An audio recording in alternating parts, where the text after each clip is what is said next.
All right. So this is XTV. I'm Adam Vink. This is Justin Brown. This is our first episode in a while, but we decided because of the new year, it's a new start. So we're going to go ahead and do reactions to the 20 news and events of 2018, and then try maybe to make some predictions for 2019, and just try to make sense of what this whole last year has been about, and do it through the XTV Generation X type of fucking angle that we do. So we're going to do things a little bit different than normal. We're going to have Justin Brown kind of lead the show, and I'm just going to kind of sit back and react to it. Is this going to be a chronological list that we're doing here?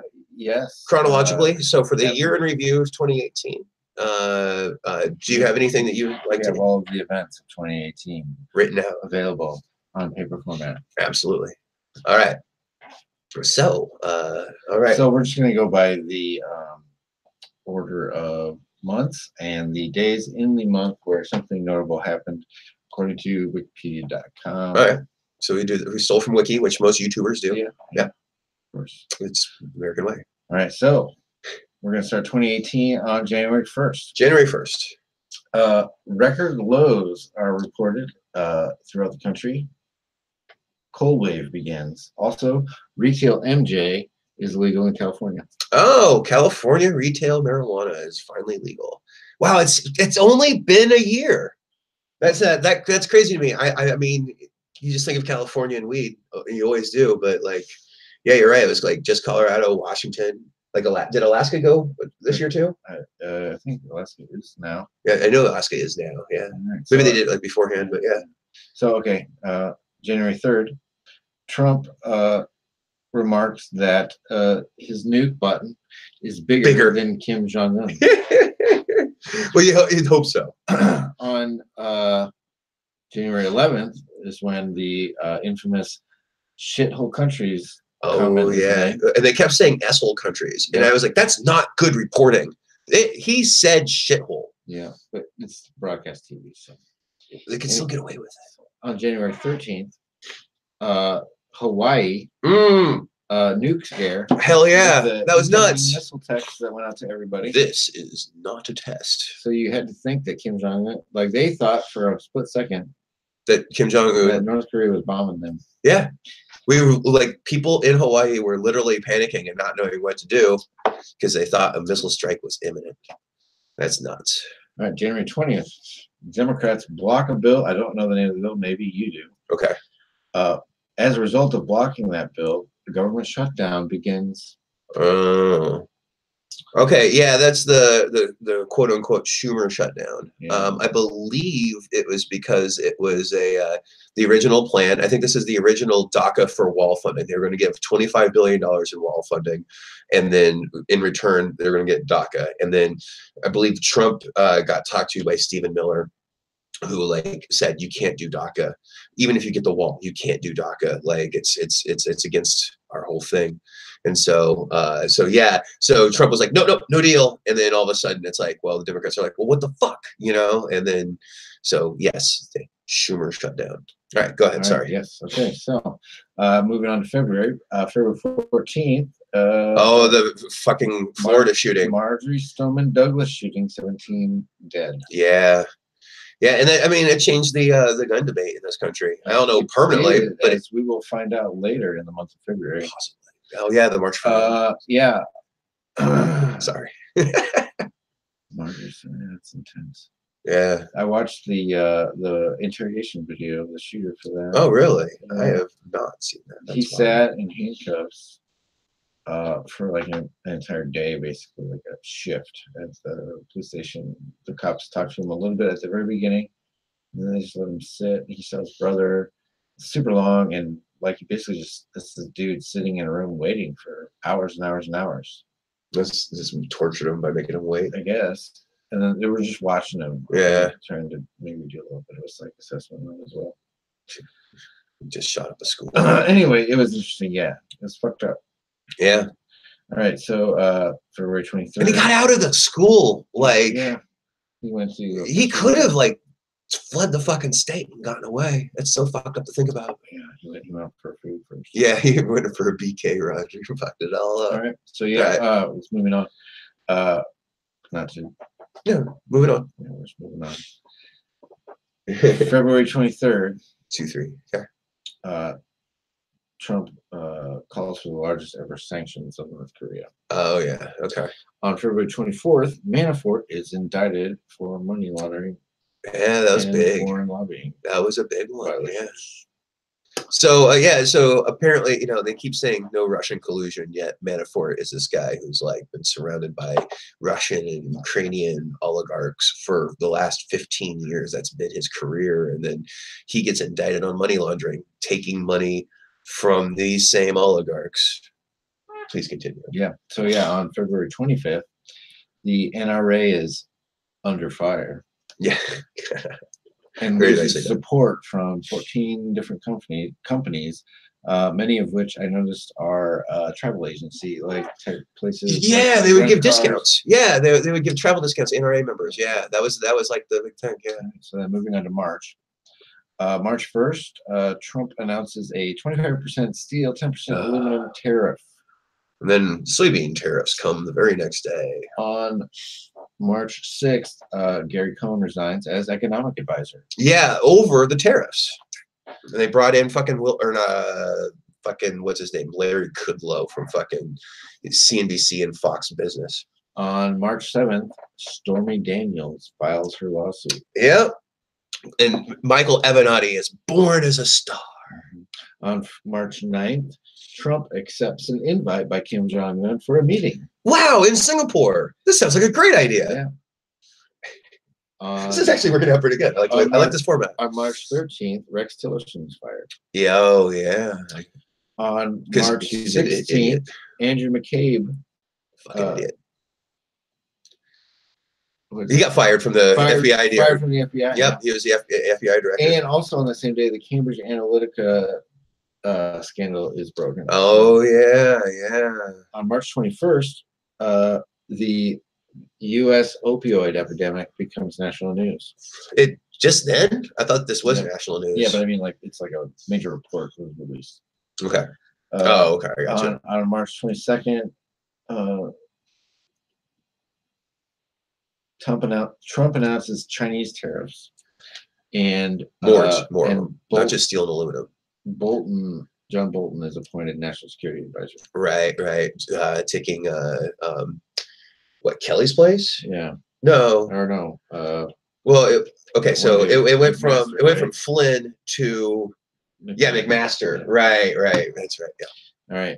On March 26th, Trump expels 60 Russian diplomats. Oh, did you do that again, Russia? On March 29th, Russia expels 60 U.S. diplomats. That's what we call a diplomatic tit for tat. A tit for tat. That is the end of March. Okay, so we're 3 months through. Yeah, interesting. By the way, if you're wondering why we're acting the way we are, I'm reacting to the news as he does it. I haven't seen this list or anything like that, so I'm just reacting to the headlines. The title. So 3 months in, we've had some craziness, international intrigue. We've had domestic strife with the government shutdown. We've had school shootings. We've had economic advisors and fucking defense advisors, all kinds of fucking moving parts around. All right, please continue. On April 3rd, YouTube was shot up. 3 people were wounded. That's right. By the Nassim Najafi Agdam. Mm-hmm. On April 4th, China announces a 25% tariff. Was that a female? Yeah. Yeah, female mass shooter. It's like a real rarity. On April 4th, China announces their 25% tariff on U.S. ag products like soy and cars. So what happened there is that so the Iowa farmer is all freaked out, right, about soybeans being taxed. And so recently they just did a farm bill and it tried to help make up the subsidy, or help subsidize the soybean farmers to make up for the tariff in the Chinese market. And now, because of the government shutdown, the farmers can't receive their fucking subsidy. Spoiler alert, we're in another government shutdown. Anyway, please continue with the next thing. Yeah. Spoiler alert.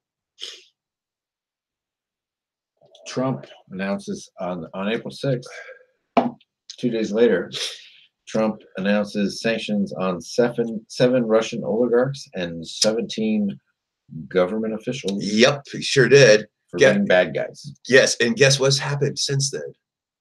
Half of those people have been reinstated, but that's okay. Go ahead. On April 9th, Michael Cohen was raided. Yep.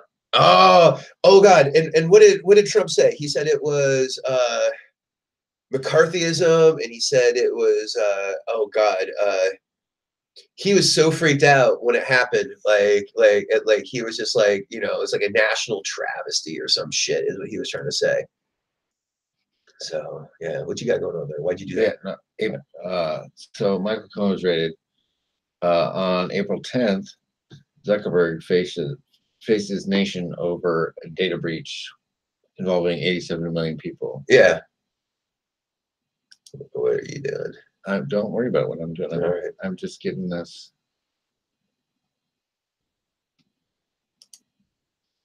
I'm just finding your channel. I want to have the video up so we can see the chat. Oh, okay.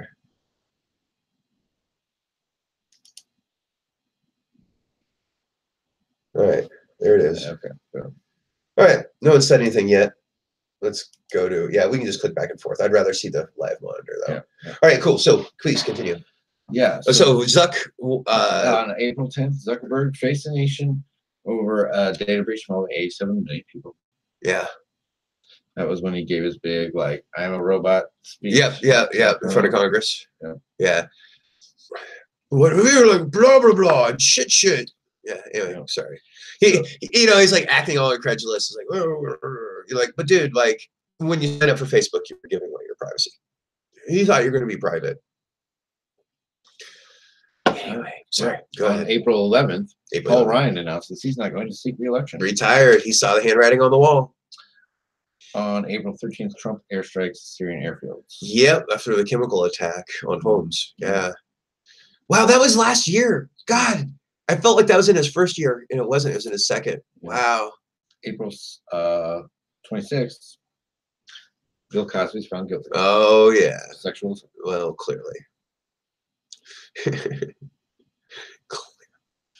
All right, then we'll jump ahead to May. Me too. May 8th. May 8th. The Senate announces that Russia had access to voter information with the possibility of deleting some if they wanted to. Yeah. They could get into the state databases. I believe it's like 18 different states that they were able to breach. Trump also on the same day announced that he plans to withdraw from the Iranian nuke deal. Yep. On May 11th, the U.S. fighter jets intercept 2 Russian bombers in Alaskan airspace. Don't remember that headline. It must have been a very Russia-centric day on MSNBC. On May 18th, the Santa Fe High School shooting occurred. Which you lose track of. There was a Santa Fe fucking shooting. Shit. Not enough people died. Santa Fe High School in Texas. Oh, yeah, the Texas one. Okay, I was thinking New Mexico, and I'm like, no. But yeah, you're right. There was one in Texas. 8 students and 2 teachers. Yeah, now that you mention it. Yeah. Another one. On May 20th. Nothing had happened on my birthday. Trump walks back on his pledge for Chinese tariffs. Oh, yeah, he delayed them for 6 months. Yep. All right. And on May 24th, Morgan Freeman was accused of sexual assault. God. Sexual assault. On May 25th, Harvey Weinstein was charged with rape. Yeah. It's going to be a tough case for them. On May 29th, again. Roseanne was canceled. Yeah, because she fucking went off. On May 31st, Trump announces tariffs on the EU, Mexico, and Canada. Yeah. That same 25% steel, 10% aluminum. Yeah, not just China. China! Not just China! Moving on to June. I'm going to fuck up NAFTA too.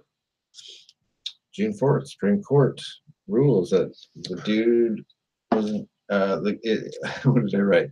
Supreme Court gay cake ruling. Masterpiece Cake Shop can refuse service.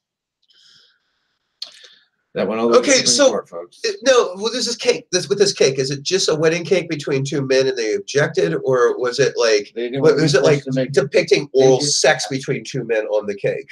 Because I can see having an objection to doing that. It just seems like bad business otherwise. Why would you take their I money? can see that, like if they're like, I want you to illustrate a penis going in the mouth of another dude. Yeah. Then they're like, On my okay, cake. wait, no, I refuse to make I'm that. not going to do that.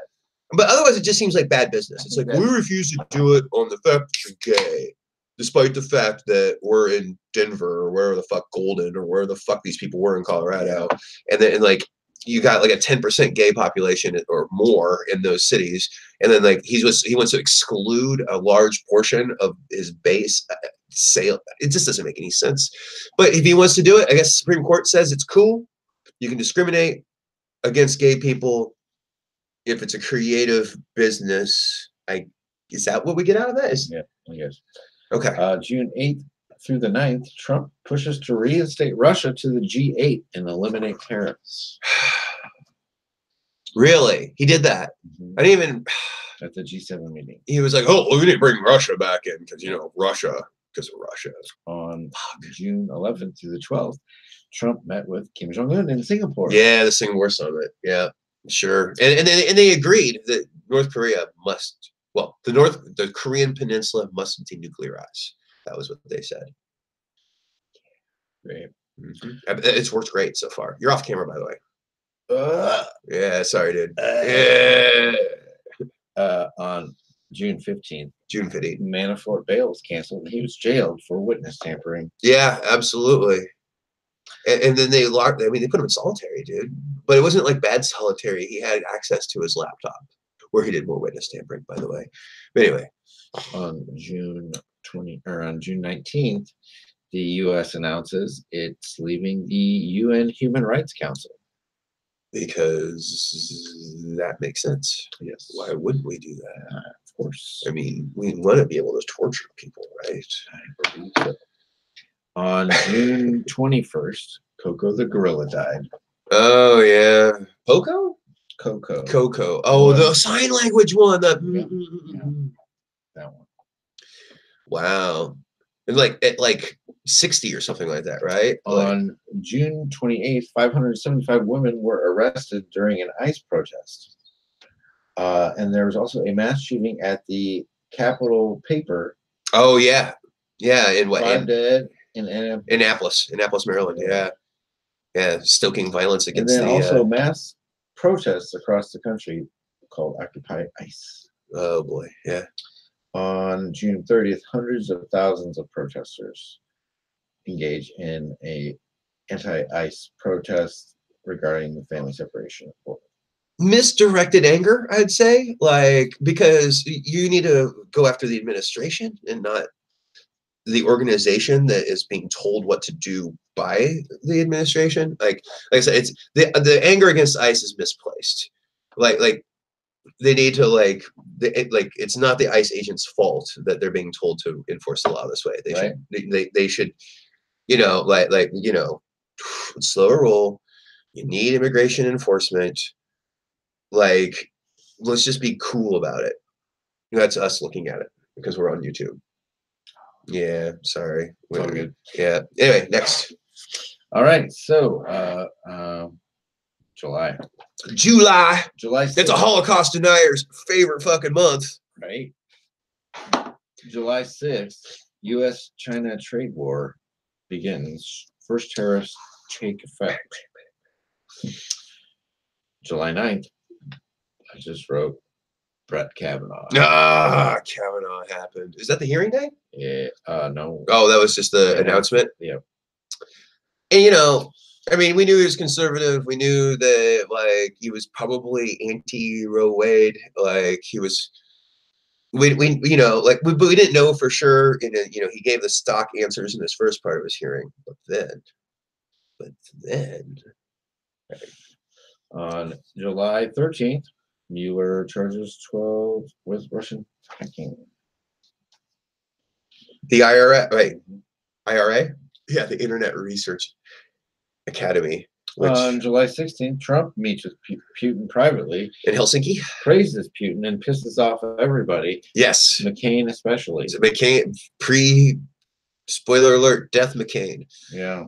Yeah, well, and it's I mean, he sat there in Helsinki next to Putin and said, you know, like, I don't know why the Russians would interfere. And then later retracted with the statement, I should have said, I don't know why they wouldn't be. Bullshit. You're a fucking pansy to fucking Putin. You are under his thumb. Clearly, you fucking traitor. Anyway, go ahead. Yeah. So, you fucking traitor. July 16th, Trump meets with Putin. Okay, July 18th, Trump accuses Russia of 2016 election interference. Oh, he had to do that. A little political pressure. Not feeling the heat there, Trumpy? Did it become clear that you made a deal with somebody? Anyway, sorry. People are gonna think I'm crazy after all that. August 1st, Trump calls for Russia investigation to end. Because tells Sessions to halt the inquiry into election meddling. Despite the fact that he just admitted that the Russians had meddled in the election, but he still wants to end it. Why would he want to end now that he admits that it happened? Huh. On August 2nd, Apple becomes the first trillion-dollar company. Which they've since lost. Yeah, well, whatever. They're still worth a lot of money. They're still worth a shit more of money, yeah. Well, it's between them and Amazon, who's always number one. They go back and forth with stock prices. August 10th, the DNC now accepts money from fossil fuel companies. Gross. Stop it. August 12th, Unite the Right 2 rally occurs. Approximately 22-30 individuals attend. Yes. Thousands turn out in a counter protest. It was in DC. And so, like, they literally went to their little park in DC and had their little protest, and they were completely surrounded by counter protesters. Mm-hmm. And I remember they were almost all bikers too, weren't they? Like, that's what I remember, at least. Counter protesters? Yeah, no, the protesters themselves, they're all wearing like leathers with like fucking like, basically they were like Nazi leather wearers. They're like not like a Nazi bike club, essentially is what it was. On August 21st, Molly Tibbetts is found. Michael Cohen is charged. And Manafort is convicted. Wow. All in the same day. Wow. On poor Molly. August 26th, there's a mass shooting at the Madden NFL 19 tournament. So, okay, I'm gonna go on a little bit of a thing here. Like, I've played a lot of Madden back in the day, right? And I got really fucking pissed off, like, playing Madden, especially against other people.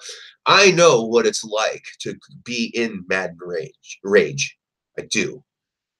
But I would never shoot somebody over it. Just saying. That guy's crazy.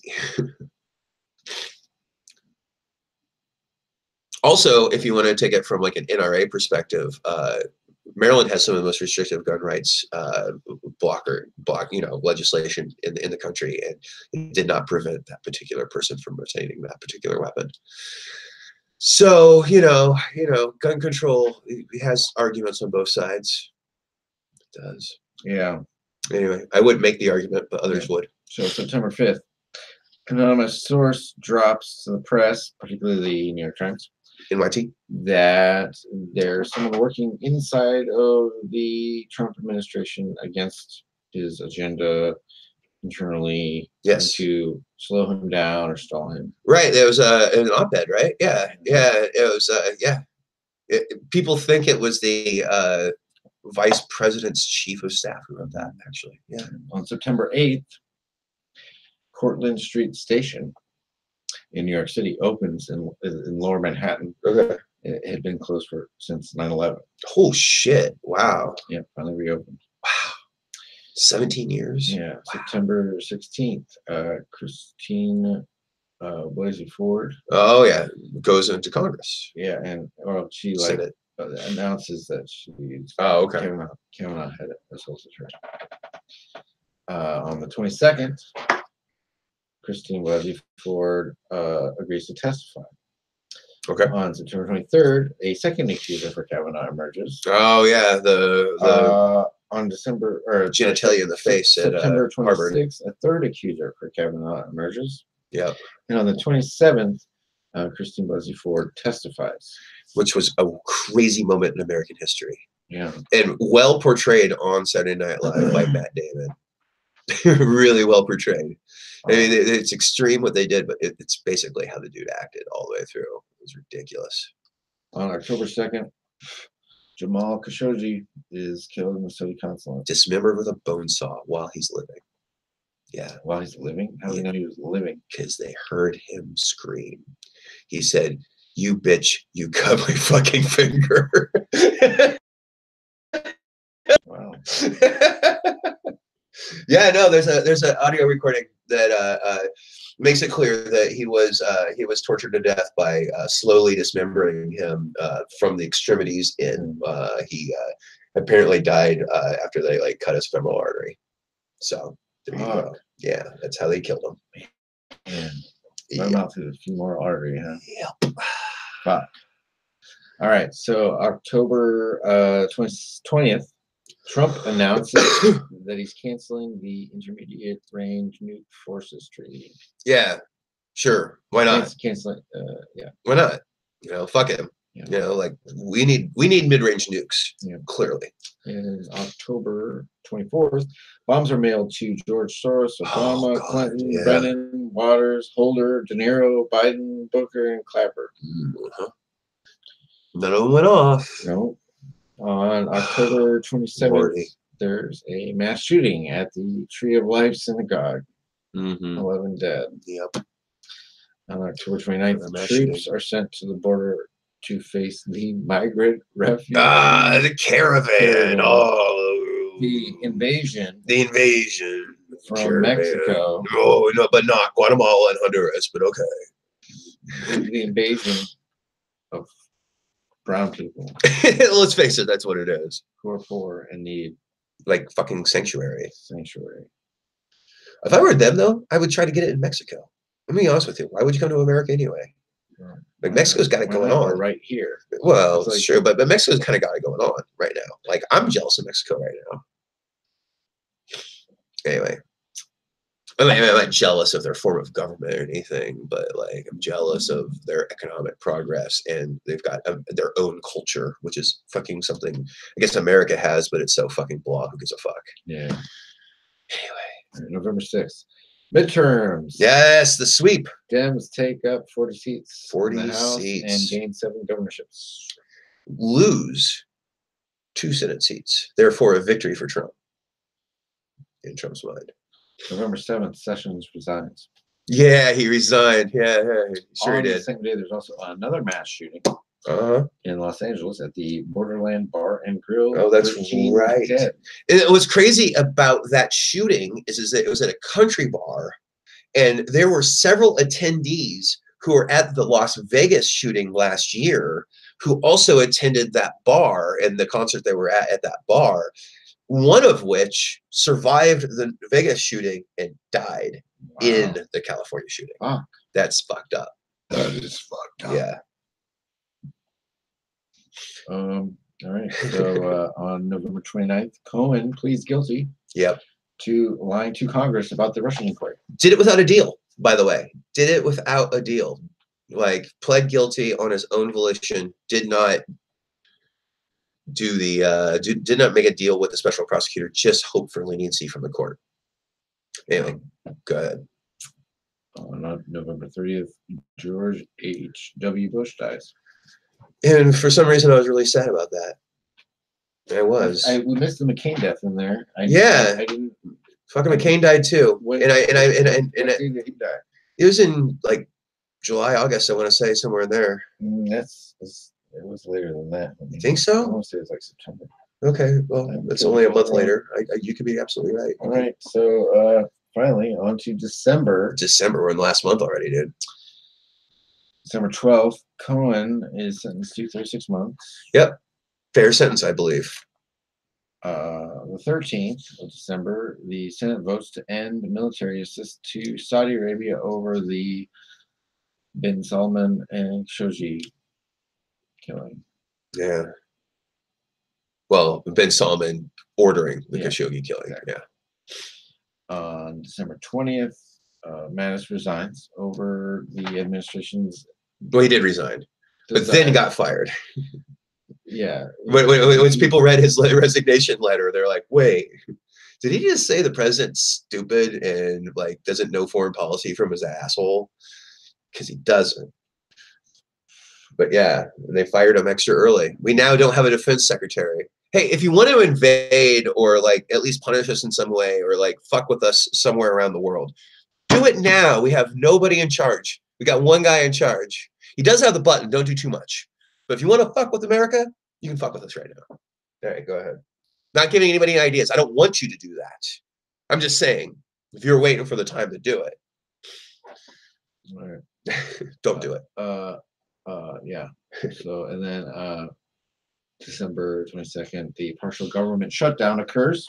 Boom, boom, boom. Somehow the Democrats' fault, despite the fact they had no levers of power. And then on December 31st, The year ended. Elizabeth Warren announced she's going to run for president. And I almost facepalmed, but then I saw her interview on Rachel Maddow a couple of days later, and I realized that she's kind of savvy. She kind of knows what she's doing. And I don't think she's going to be the nominee, but I think she's going to affect the race in a positive way. I don't think she'll be the nominee, but I believe I believe that she will drive the party in a positive way. Like an economic populism that's not Trumpian, an economic populism that's, believes in a free market and all that, but also has consumer protections and realizes that the government has a role. So I think that she's going to, like, when it comes to economics and things like that, she's actually going to bring a lot to the conversation. And so I'm happy she's in. Like I said, she has about a 3% chance of winning the nomination, in my opinion. About 3. Yeah. So we're in the predictions section. Apparently, we just jumped straight to the predictions section. That's cool. Yeah, exactly. It's a good transition, right? But what sucks is that I have a full bladder and I'm out of beer. So maybe we have an intermission right now, a brief one. It sucks to have to do that to our watchers, who is nobody. Right. So yeah, you can please, you could like sing some songs or do a dance or do that. You could you just the floor is yours. All right.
On Select 55, you only rent it.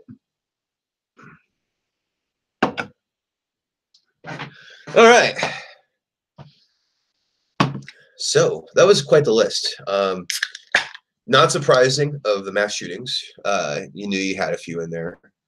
You had a lot of internal and external turmoil coming from the 45th president of the United States. I mean, really, he drove pretty much 80% of those stories. And the other ones were like major tragic events. Yeah. So, I mean, I'll just say though that I don't edit the Wikipedia. Yeah, it's timeline. True. Right. There's obviously, this was just strictly limited to the prominent events in U.S. history during this particular year. Yeah. So obviously other things going on around the world that are also important. So absolutely. It's a whole other episode for a whole other time. All right. So, 2019 is going to be when we develop the fields on both sides for the presidential election coming up in 2020. Both sides, we have an incumbent president on one side that's able to run for re-election. Generally, that means that that person will run unopposed. I am not convinced that that will be the case this time. I'm sure he will be opposed. I'm just not sure if that person will get traction. If he does have an opponent, who are some of the names that you think on the Republican side that would challenge Trump? You think Trump's going to have a challenger in 2020? I do. I think they're stuck with his brand because there's a fractured sliver of the electorate in his camp that really supports him. They do. They make up a big thick and thin, a huge part of the Republican Party. But yeah. So the Republican Party has a problem is that they look at their internal polling and they see that they're that the people who could still consider themselves Republicans are in love, like not rationally, like really dig the president, but like are cultishly supportive of him and thinks that everything he does is magic and no one else could ever do it, and they're willing to ignore everything else in order to keep their worldview straight, because he hit all of their buttons that they wanted. And no, so, but I'm saying though, if you look at voter registration right now, only 23% of the registered voters in this country consider themselves Republicans. So you're taking less than a quarter of the populace, and you look at them and they're like, yeah, we're 90%, 88% for him. But you're ignoring the fact that you've created so many independents and Democrats in the process that you're now a 1/4 of the population fucking party. So they'll have to make a decision. What are they going to do? Are they going to kowtow to their base? Or probably. Probably. I was just thinking about the fractured spider web that is the American conservative landscape. Yeah. In that there's people that are okay with Trump, and then there's also others that are not, but are still very, very conservative, you know. Oh, sure. And they like some of the things that he's done, like the conservative justices and the deregulation and all that. The bottom line is that they will vote for their party. They will vote for party supremacy over who's running it.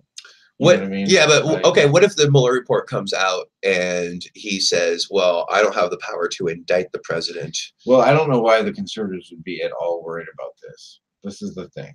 They got Mike Pence as the vice president. Right. So they know no matter what they like in a sense, it's almost like their way of making him a lame duck president. Right. Like as a means to control him, because everyone knows that Mike Pence is like the fucking textbook, like Christian conservative boner that like ever walked face the earth. Like right, but can he? Would Mike Pence be able to appeal to a larger electorate? Yeah, but no. Here's the thing: is they've already got power, so they don't care about appealing to the larger electorate. The whole idea is that if someone like Trump, who is really popular and got to the White House, were elected and then kicked out of office for some legal reason that they would have to go along with because of mitigating circumstances, they would have Pence as the backup guy. This, you know, frequently been talked about, like he's there to fill the role that like puts the minds at ease of all those people that he would represent. And if Trump were to suddenly be gone, you don't think that like the internal GOP structure would just immediately go like Pence is like the candidate. Right? But okay. So what I'm trying to say, just to finish my thought, sure, is that they're using him to get their goals done. But if he were to ever diverge from the path and try to wield any individual power, they would have the power. Like they know they could swoop in and be like, impeach, get that fucker out of there. Yeah. I guess so. But I'm saying, but aren't they doing that at their own peril? So like if they did sack Trump and put in Pence, how is that any different than a Nixon Ford situation where Ford got his fucking ass kicked by a peanut farmer? You know, like I mean, so like I just, you know, so I understand what you're saying is that all of that would just transfer over to Pence, but there's they a always ton of people ultimately out vote there. party over There's candidate. well, sure, but there's a ton of people out there who voted for Trump who are registered Democrats living in places like Wisconsin, Pennsylvania, Michigan. Yeah, sure. And then there's also a ton of fucking people who were independents that also voted for Barack Obama twice and then turned around and voted for Trump. That happened several times. Yeah.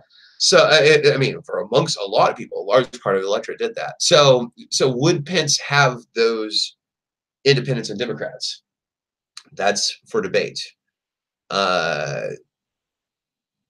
I think that this idea of a deal between the special prosecutor and Trump, where Trump resigns and then Pence is able to pardon Trump and his kids, and he's going to pee. So, just like I did a second ago, I can't really get mad at him for that, I suppose. Anyway, I guess the point is that I think, to the original question, you're looking at a challenge from a person like a Kasich, a Flake, a Ben Sass from Nebraska, even Marco Rubio, Mitt Romney. I'll have to go back over that with Justin Brown and see what he thinks. But I mean, I think that's a total fucking possibility that that's what will happen. And then after he comes back, after the break, we'll go ahead and talk about the Democrats and what kind of a jumbled mess that whole thing is. Because it is a jumbled mess. Like I said, we'll do that when Justin Brown comes back. I'm just going to head and tip back this beer here because, you know, nothing makes me a better political pundit than a little beer and a little weed, you know what I'm saying? Yeah.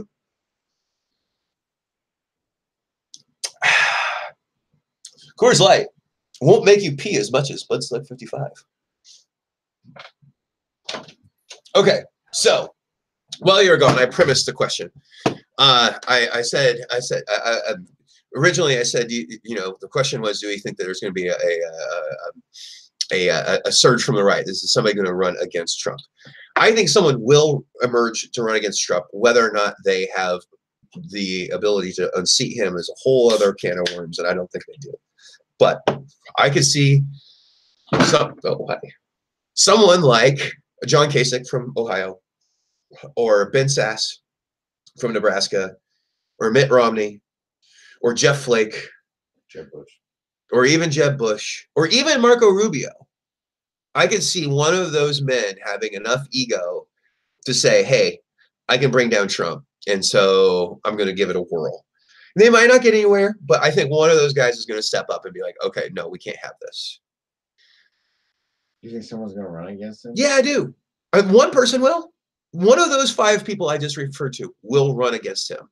Whether or not they make it past New Hampshire, we don't know. You think running against him weakens him? And no. No. And then losing, for example, what do you think that would do to your political career? Well, I think if you're Mitt Romney, you don't give a fuck. Your political career is already done, and you got a fucking 4 more years in the Senate after losing. Like, he doesn't have to give up a Senate seat to run. So, like, you know, so I could see someone who has nothing to lose, like Romney, being like, okay, sure, I'll do it, you know, and Romney will get some votes. He will split the Republican Party. I mean, it might be like 65-35, Trump versus Romney, like Trump 65, Romney 35, but he would split the Republican Party. There's enough institutionalists out there that would get out and try to vote for him.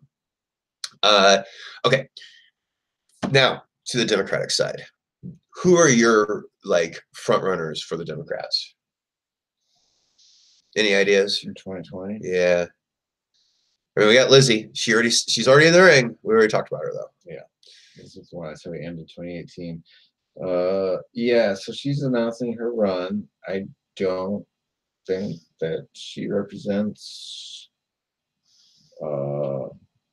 young people, what people want, people of color. I think they do want a female president. Yeah, I think what's her face from Brooklyn? Oh, Ocasio-Cortez, yeah. Ocasio-Cortez. Yeah. I think she's either going to be a vice presidential candidate or she's going to be like, oh, dude. No. I don't know, man. She's so far left. Yeah, The Democrats will not put her on a ticket. No, they won't. She might run. Was that there might be like as a freshman senator? No, she can't run. She's 29. She can't run for president or vice president. She's definitely not running. Yeah, she's 29. She's 29, dude. So is Abby Finkenauer. We have the two youngest representatives ever in the history of the Congress. Ocasio-Cortez is like a month younger than Northeast Iowa's new congressperson, Abby Finkenauer. So yeah, they're like barely old. They're not old enough to be senators yet. They will be next year, but they're not old enough to even be senators. So there you go. Yeah. Amazing. No, I know. That's why she's still pretty good woman. That's fair. I'm just saying. She got charisma, as they say. Yeah, she's got charisma, whatever. But I just think that like what I see when I hear anything about her is somebody who won an election is like hitting the ground. She understands the social media. And oh yeah.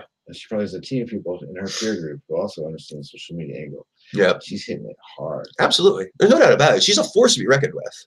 And like her endorsement's gonna be huge. Calling shit out like on Twitter and shit. Yeah, and they try to shame her and stuff, and like she just loves, she just eats that shit up. Like she's like, oh yeah, okay, you want to hate? All right, that's fine. Like I've been, she's been on Twitter her whole life. Like like you can't really like put her down. Yeah. I mean, I say she's a force to be reckoned with, but she espouses such liberal views that like to put her on a national ticket would be damaging. And you can't, because we established that she's too young. Yeah. But no, I mean, it's a great. I mean, she's definitely a rising star. For not knowing that. But whatever, dude. Whatever. I just thought she was older. Like yeah. Well, not everybody has like encyclopedic knowledge of current events. It's hard to keep track with everything. Yeah. Okay. So, what about Beto O'Rourke? Do you think? I don't know anything about Beto. Okay. Well, Beto O'Rourke ran for the Senate this last election in Texas against Ted Cruz. He did not win, but he did make Texas a very, very close race. I believe Cruz beat him by 5 or 6 points. It was a close election, especially for Texas. Okay. He's very charismatic. He says the right things. He blends enough economic populism with reality based, like he's not pie in the sky. He ain't promising you the moon. He ain't trying to give you free healthcare, free education, free everything. Like let's take some baby steps towards there is where he's going. It's a great goal to have, but come on, let's be practical. We're running a $1.2 trillion deficit. Thanks, Trump. And so and previous presidents. Well, I mean, yeah, for sure. But I mean, Obama had that fucker down to about $480 billion a year, and then we put a tax cut and a huge omnibus together, and now we're at 1.2 trillion because the rich needed tax cuts or whatever. So I got a tax cut. I'll admit I'm not rich, but I got a tax cut, and it helped me pay my taxes, which is weird. But like last year, I had to pay into the state because I didn't have enough money on my paychecks. So I was like $600 short on the state because the amount of money I made in wages didn't match the amount of money. I'm a waiter, so it didn't match the amount of money I had to report and how much taxes I had to pay. So federal government gets their money first, state government gets their money last, and so state government got not enough money from me, so I had to pay in. Luckily, I also had a big refund from federal government. Of course, I had to pay the $695 Obamacare tax for the last time. Which again, I don't know. I'm on the fence about. Like, is it worth a $695 fine to not have to pay $350 a month in health insurance? A one-time $600 fine?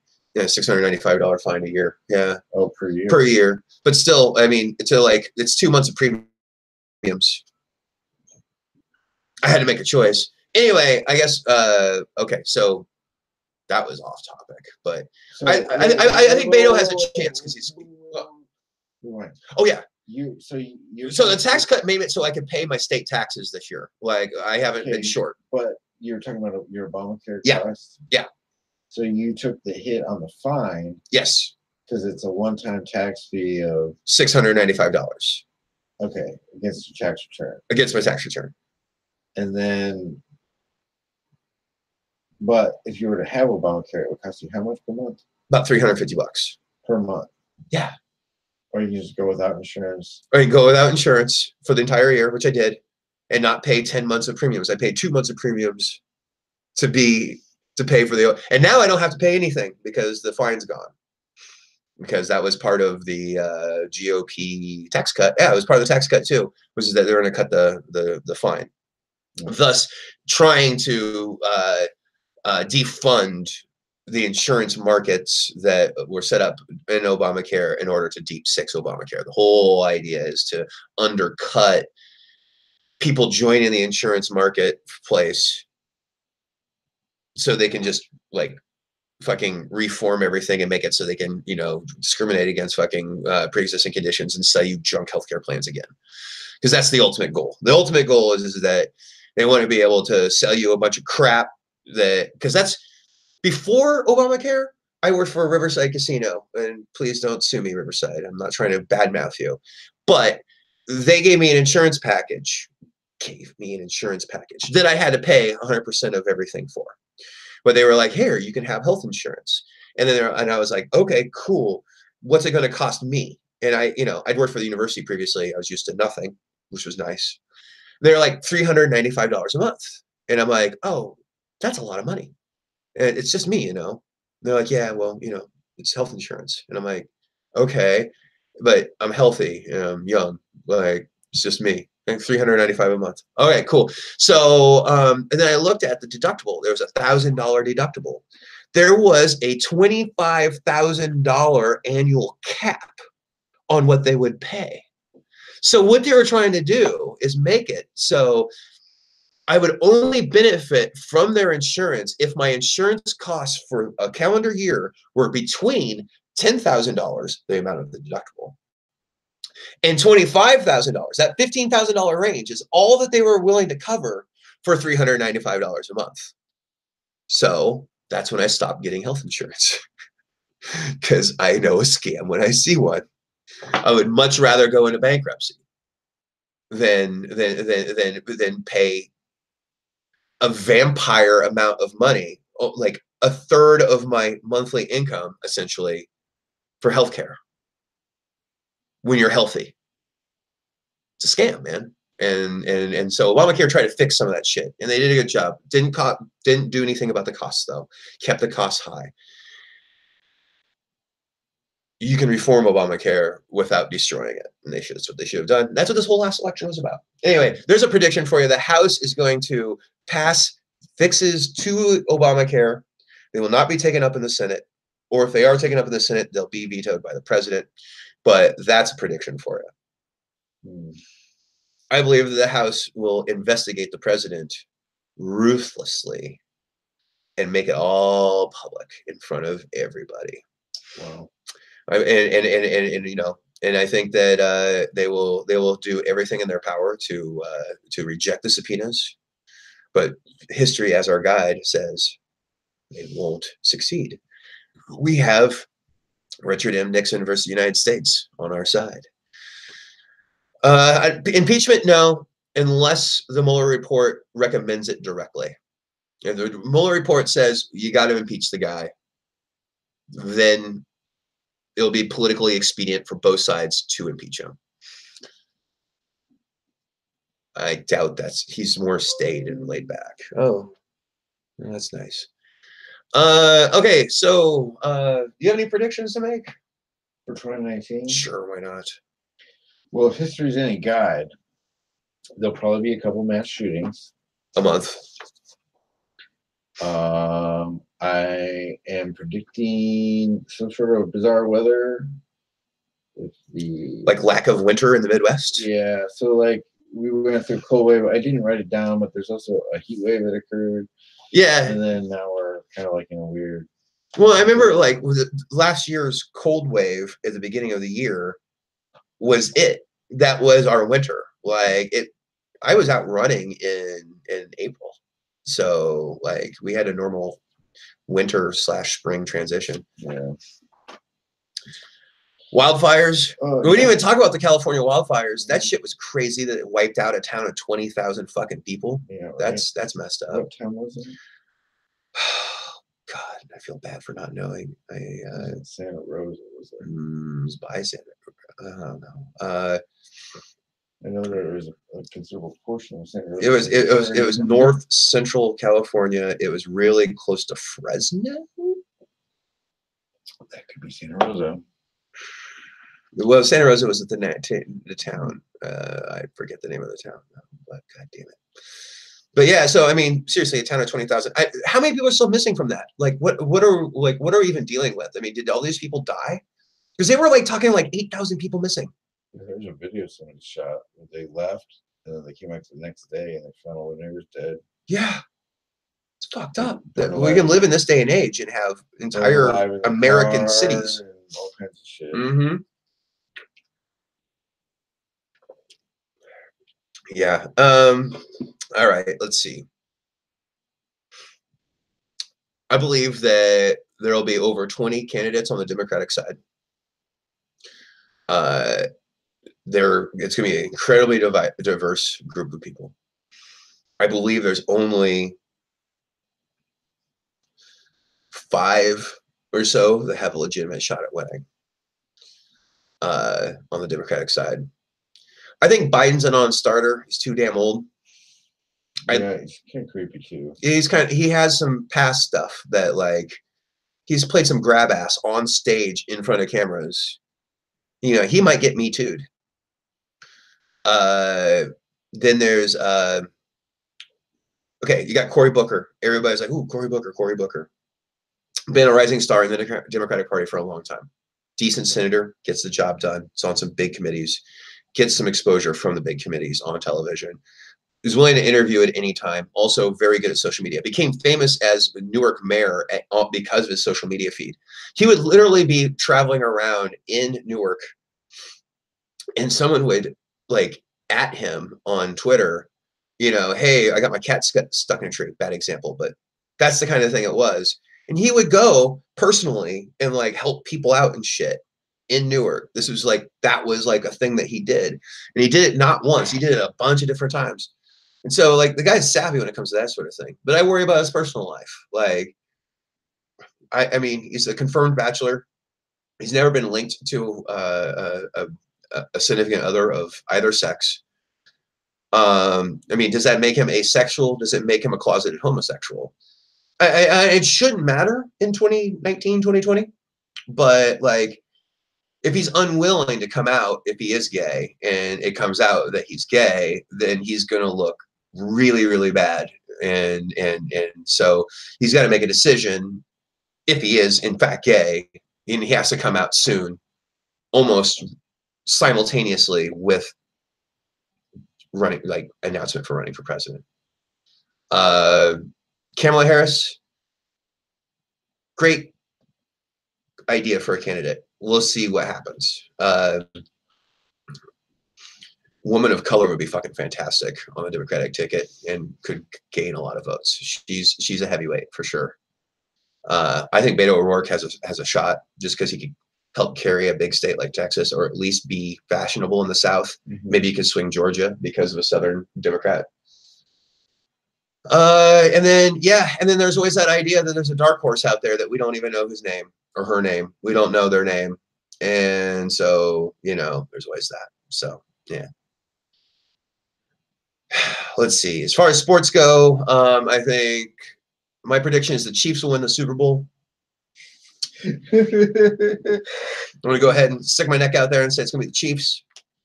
Second favorite on that is I think it's going to be a Chiefs-Rams Super Bowl, although the Saints could be the Saints. I don't know. But I think the Chiefs are the best team in the AFC. He has no idea. Baseball, who's going to get Bryce Harper? What? Who's going to get him? No one's signing up. So will he be a Chicago Cub? He could be. If he doesn't sign with the Cubs, are you automatically in contention? Possibly. That's nice you did a left-handed swing. Actually, oh, it's because everything's opposite. You did a right-handed swing. It looked like you did a left-handed swing. Yeah. Yeah, so anyway, I was like, wow, you knew Bryce Harper's left-handed? I did. That's why. No, that's why you reversed it it for the all in. right. Anyway, let's see. I don't care about the NBA. Brian does. Oh yeah, Brian, but he's not participating. He loves the NBA though. God, like the Suns, he's like he gets like the package so he can watch every Suns game. It's kind of messed up. I feel bad for him because they're terrible. But if you're die hard, you're die hard. I mean, I watched the Cubs lose most of my life, so if you're die hard, you're die hard. All right, that's enough for sports. I was going to legalize marijuana. Haha, just kidding. That'll never happen. It'll have to be a federal law.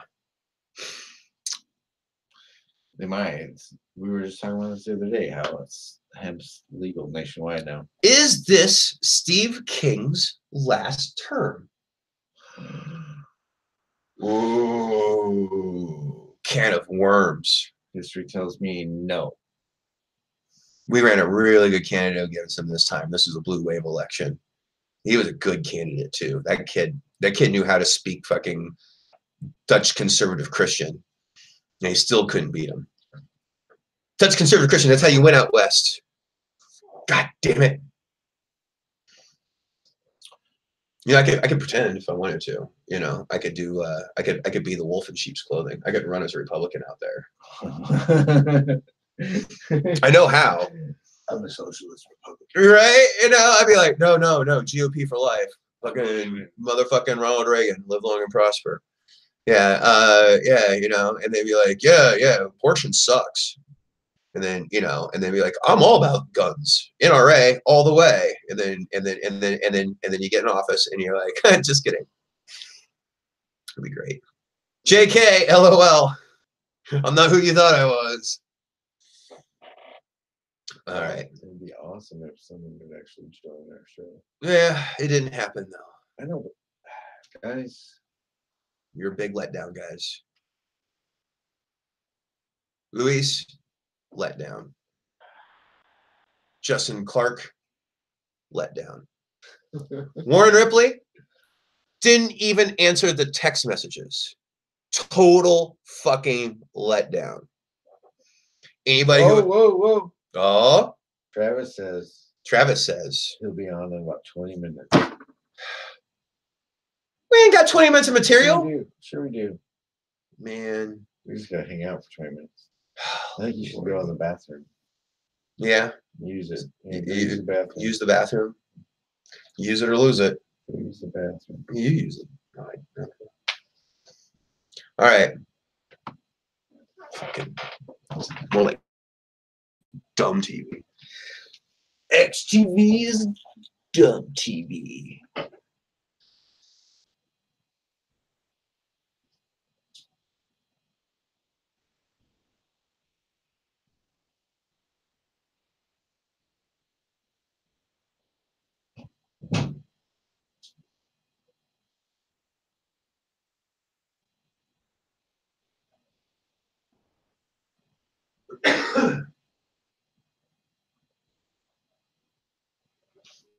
Do you know that there's only one part of my house that's situated in the state of Colorado?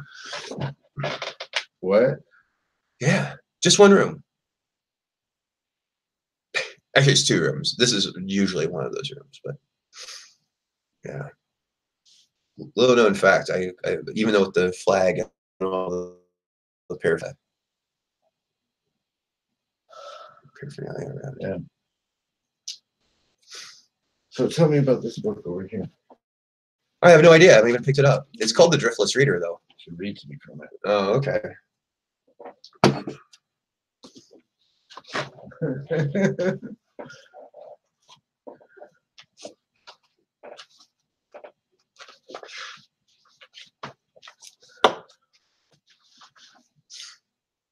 Preface. Preface? You're reading the preface. All right. Once upon a time, there was a land that got missed by the glacier. Sounds about right. Yes, everything else around it was flat, but this area was not. All right. What does here end and there begin? During the most recent ice age, massive glaciers repeatedly shouldered their way south across the northern hemisphere. As the climate warmed, the ice giants melted back in retreat. They left behind land flattened and littered with their aftermath, the boulders, gravels, sands, and other sediments collectively termed glacial drift. But in an island of odd topography in the upper Midwest, spare the glacial raising lacks such drift. It is driftless. Driftless. Question: Yes. what ended the last ice age?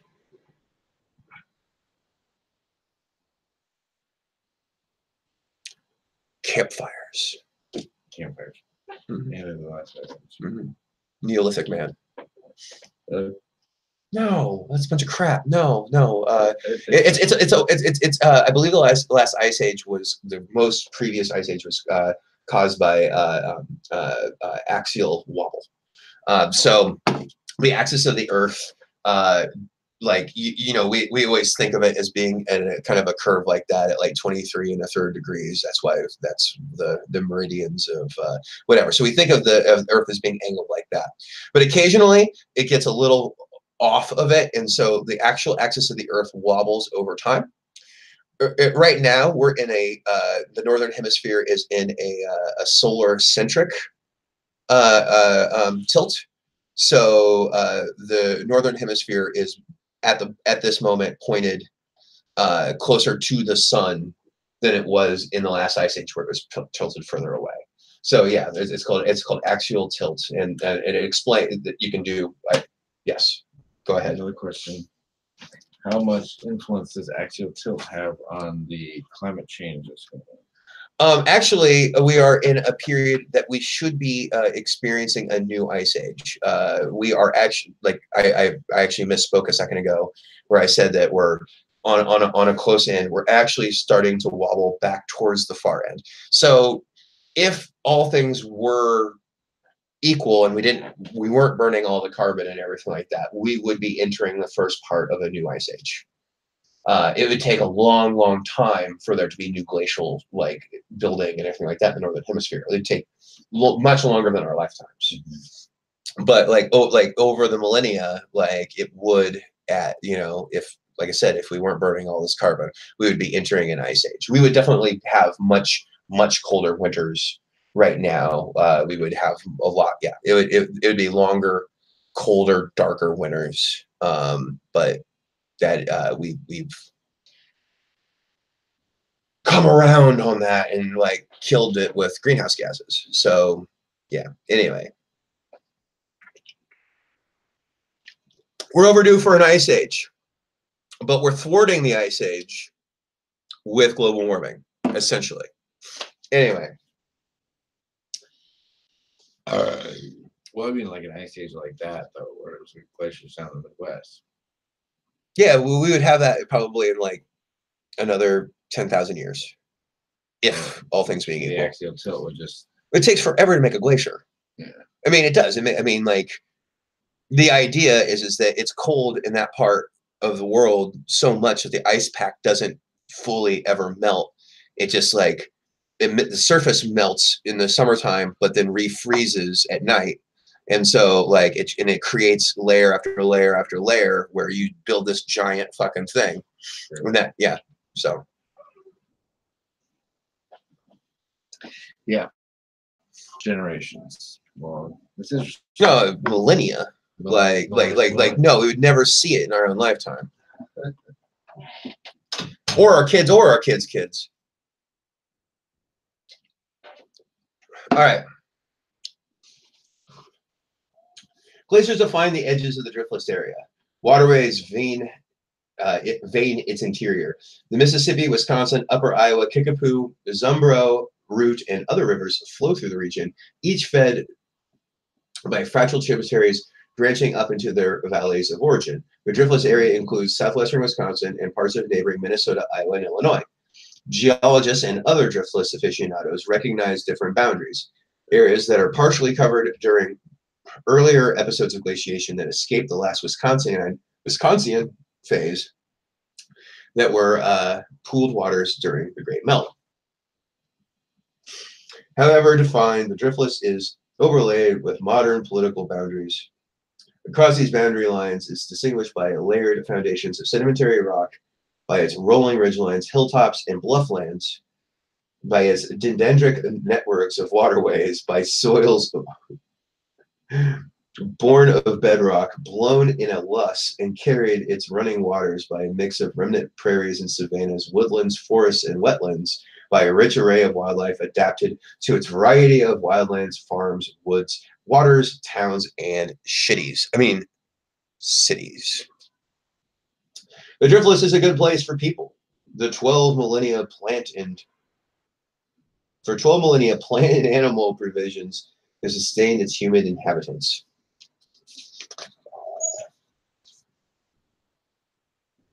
Fuck it. I ain't reading no more. I don't even know what this book's supposed to be about. So far, I got geology, and this is the first time I've cracked it. Geologic origins. Wow. This is like a fucking straight up history book. All right. I like it. So what I don't already know about the driftless area when it comes to science, I'm going to find out because of this book, because instead of it being like a reader, like I thought it was going to be, like with poetry and fucking shit, it's an actual history, geologic history. Whereas us historians like to call it long history of the area that I have adopted as my third home. So there you go. Driftless reaction. Merry Christmas to me. Wow. So yeah, it's crazy. Maybe the driftless area is a nice safe place to be if there were another iceberg period. I don't know though. Like, I mean, I think it was happenstance that spared it more than. Well, I mean, now that it's a plane, though, don't you think liquid and ice would follow the path of least resistance? So it would continue. So you would think it would further grind down the other areas. Well, okay. If we're living in an ice age where there's major glaciation going on, we're not living here. We're in Florida or Mexico. So, I mean, it's neat to dream that maybe you would go and like hang out in the hole in the glacier or whatever, but like you ain't gonna survive the winter in an ice age winter when you're surrounded by ice. It ain't gonna happen. You will die. True. And in the summer, the ice will melt some, and it will cause major flooding next to the glacier. It won't evaporate as much as it built over the winter, but it will, it will run off, and it will be massive spring and summer flooding if you're living in that sort of thing. But again, we'll never have to worry about that. We will not live to see an ice age. The day after tomorrow was some fanciful art belt bullshit. Anyway, do you know that's true though? The day after tomorrow was an art belt project. What? Yeah.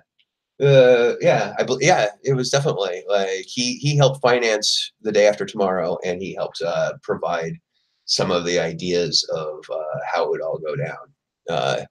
Because he talked about it like he thought that the planet would like react in a violent way to all the carbon emissions, and thought his theory that he picked up off of a couple of like people who were guests on his show for a while. He picked up on the idea that the North Atlantic current, once the water temperature in the Caribbean and the tropical waters, once it got so hot, that it would shut down the North Atlantic flow. And if you shut down the North Atlantic flow, you make the Northern Hemisphere uninhabitable, the entire Northern Hemisphere uninhabitable. And so he envisioned it as like that happening, and then it creating these series of superstorms that would envelop the Northern Hemisphere and turn it into an instant ice age. Climate science says, and geologic history says, it ain't gonna happen like that. But, yeah, whatever. Like you said, over generations, over a millennium. It would take, for a new ice age and new glaciation to take place, it would be, you're talking tens of thousands of years to create these massive glaciers like we had before that transformed the land. It takes tens of thousands of ice age years to do that.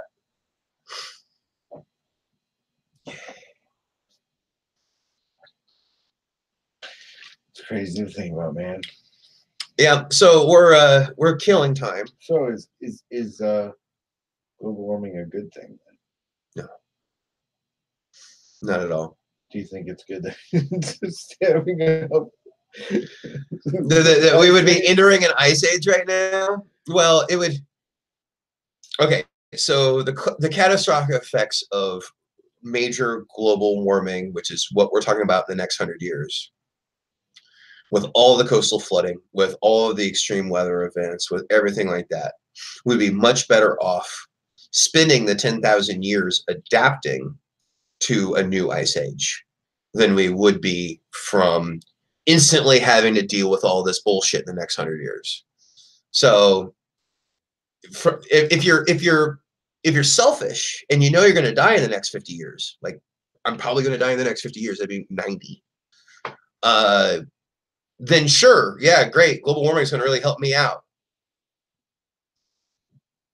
No, it's not. There's no benefit. No, never mind. There's no benefit. Yeah, you're talking about my grandkid, you know, like 10,000 years out. Maybe they don't succumb to an ice age, but they have 10,000 years to figure it all out. You know. Think about it this way: because of the energy crisis, we're being forced to come up with more efficient means of energy production. Yeah, well, we do that, and then we turn around and we start talking about clean coal. And net positive generations from now. Well, because of this crisis, we're laying the groundwork for future generations to have clean energy. If you want to know why oil is under $50 a barrel and why gas is under $2 a gallon, it's because George W. Bush in his administration put a new energy bill forward. I think this was in like 2003 that they put this thing forward. And it subsidized new drilling and new research into refining shale oil. So we went from thinking shale oil was too dirty to ever use, too polluting to ever use, to like we funded Exxon and other scientists in the field to figure out a way to refine shale oil so it would be both affordable to refine it, and it would take all those dangerous pollutants out. Well, not all of them, clearly. I mean, you still got the greenhouse gases from burning it. But anyway, they were able to do that. And so we went from being the world's largest importer of oil to being the world's largest exporter of oil, which is who we are right now. We should be in OPEC if we're really looking out for our self-interests. I mean, we don't supply our own oil completely. We do have to import oil still, but we also export a lot of oil it's because it's a global market. It's just what happens. But yeah, if you want to know why we're in a oil glut right now, it's because the energy policy of the Bush administration previous. So we went from thinking that we had 50 years of oil left in the world to where we have 500 years of oil left in the world, which is dangerous because we'll be tempted to keep using it. But like you were saying, the Obama administration comes in, and one of the first things they did with their stimulus package was subsidize solar. They subsidized wind. They subsidized all the other renewable energies, hydroelectric.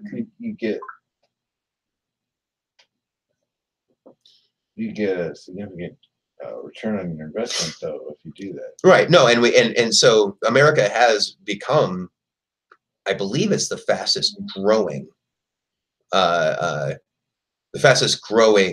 clean energy economy. We're not near Germany, where I think they produce like 40% of their energy from renewable resources. We're nowhere near that. But we're the fastest growing. Now Trump's trying to end all that, of course, because that's who he is. But yeah, it's kind of a neat thing, like to know where it all comes from, and so we're not in any danger of running out of oil, and it could be a good thing or a bad thing. Depends on who you ask.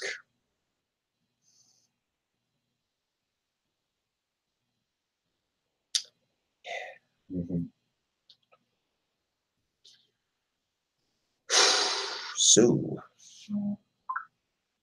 Iowa. Who's blowing you up? Great state or greatest state. What's bad about Iowa? It's cold in the wintertime. It doesn't provide economic opportunity like other places.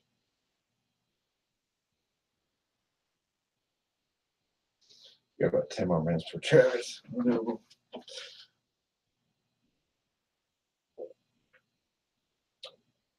I should amend the title of the stream to just be Drunken Bastards, Late Night Drunken Bastards. What was that? Just fucking bullshit from the Longhorns, the people from Longhorn Steakhouse. The local Snapchat feed. Mm-hmm. The work Snapchat feed. Where everybody exposes how fucking insane they are. You have to be a little insane to be a waiter. Just gonna say that out loud. You gotta be a little crazy. Or at least be a psychopath. Or no, what's the other one? Sociopath. It's not psychopathy, it's sociopathy, where you're like, you just are divorced from your own emotions and you just drone. I consider it acting. I mean, like, I consider every table a chance at a new performance and a chance to get a new review. And if I get a good tip out of somebody, I consider that a positive review. And if I get a bad tip out of it, I'm like, what were you watching? That was awesome. Like, you know, like how Rotten Tomatoes will sometimes give a fucking great movie a shitty score. What were you watching? Like, I was fucking dope. Anyway, I rarely have a bad table. Because, well, fuck, I'm a 40-year-old professional fucking waiter. You better be good at your fucking job.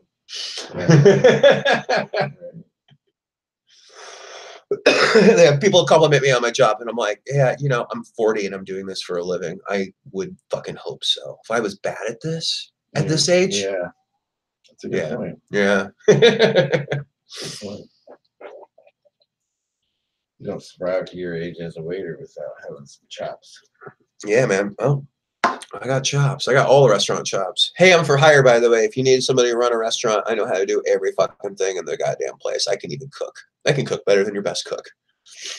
Cook, wait, clean up. Yeah, fucking all of it, man. I can prep. I can manage. I am the goddick master of motherfucking restaurant work. So, you know, yeah, I'm gonna give you a shocker. Instead of do a spocker. Yeah, there it is. That's almost porn. Line it up. Take that. Okay, Oh, I got to tilt different. There we go.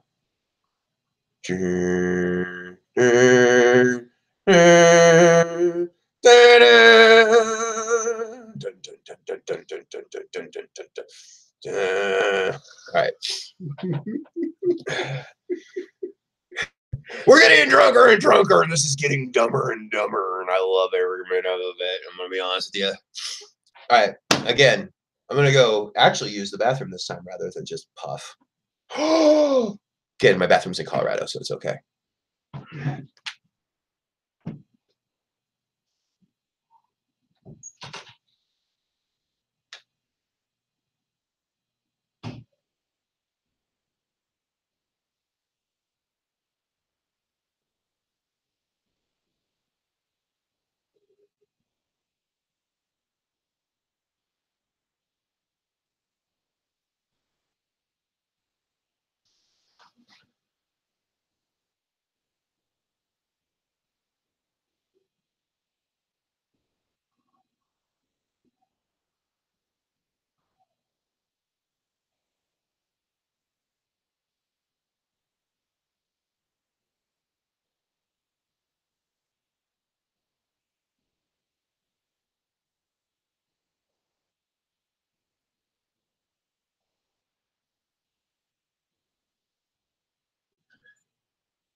But you went in through the other door. What the hell? How'd that happen? You're magic.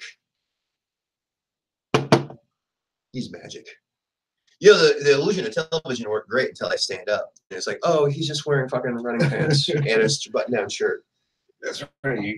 I am exposed. Very close enough. Ex-Koji. Hide your exploitingcollegegirls.com.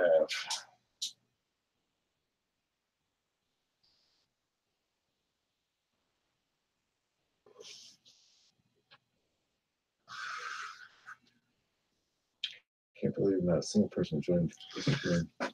Yeah. You guys are lame. That we invited. You're lame.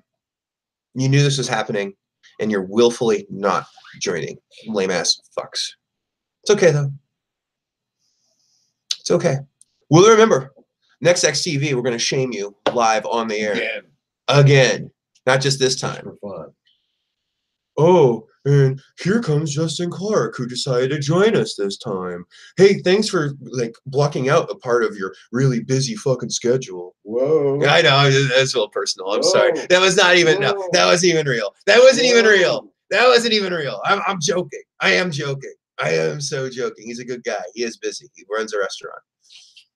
I just went. You've been called out, Clark. The whole show hinged upon you, my friend. And you blew it. You blew it. You blew it. If you were in Alaska, you would have joined. Oh, now I'm in Iowa. Oh, I'm a go-getter now. The sun's out. Can you pretend like the sun doesn't come up? You were so much cooler back then. Wow. Still going on that. I thought I'd like rub in a little more. You're definitely rubbing it in. Well, I mean, it became okay. A tip. Yeah, it became okay, and then I was like, I was just kidding, and then you like egg me on, and then I'm like, oh well, okay, well if we're really gonna get down to brass tacks, he was living in Alaska, and there wasn't daylight, he would have joined us. Just saying. Track record. No one's gonna watch this anyway. You're right. I can say whatever I want. How many views do you have in your other ones? Like 23? 23. And they're probably all us. No, I don't know, man. Some of them would be, but it usually doesn't log your own if you're logged in. Yeah, no.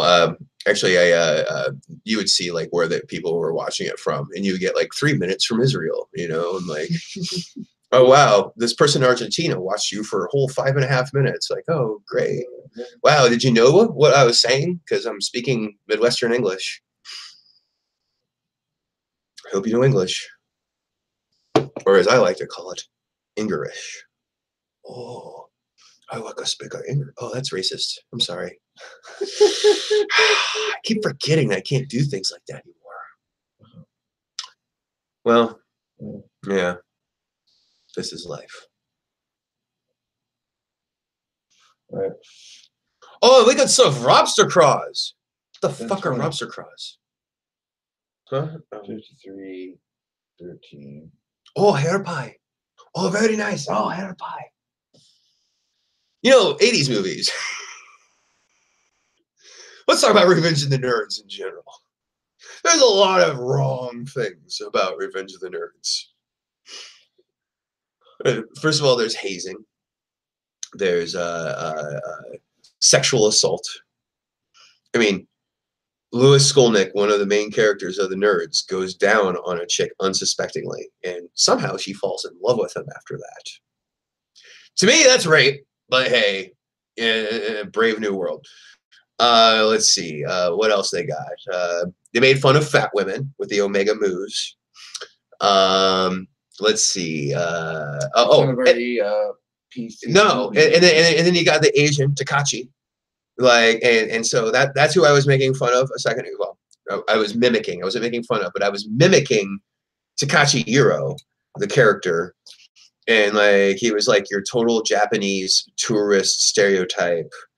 And Booger made a huge thing out of like exploiting him in the movie. Like they're like playing poker, and he's like, "Oh, I think I have a good hand," and it's like, "Oh no, man, you got too many kings. You got to get rid of a couple of these over here," you know, like. So yeah, he's taking the fish out of water and taking advantage of them, and then you know the whole. Okay, so where it is humorous and it's okay is that the all black fraternity has to accept them because they didn't send a photo, and there's like this provision in their charter which says that you could be like a provisional member. And then, of course, they get their revenge on the alpha betas, and the lambdas are like, come on in. So I'm on the fence about that, because then it's like a positive story too. It's like the nerds could rise up and take on the bullies. And so there's a positive message too. And the guy gets the girl despite the fact that he raped her. Is that a positive message? Probably not, but it's weird. Anyway, so yeah. What's another? Give me an example of an '80s movie that you couldn't get away with anymore. Well, one thing I've noticed is that '80s movies definitely had a different point of view on male homosexuality. Oh yeah. They use the word fag as an insult quite frequently, like in Teen Wolf, for example. Oh wow, I haven't seen Teen Wolf in a while. Fag? No, I ain't no fag. I ain't no fag. I'm Teen Wolf. I'm fucking Marty McFly. Yeah. Fucking A. That wasn't his name in there though. No. I forgot what his name was. Yeah. Marty McFly. Marty McFly. It turns into a wolf. High school. And the fat guy with the free throws at the end. Warms your heart, doesn't it? Mm-hmm. Give me a keg of beer.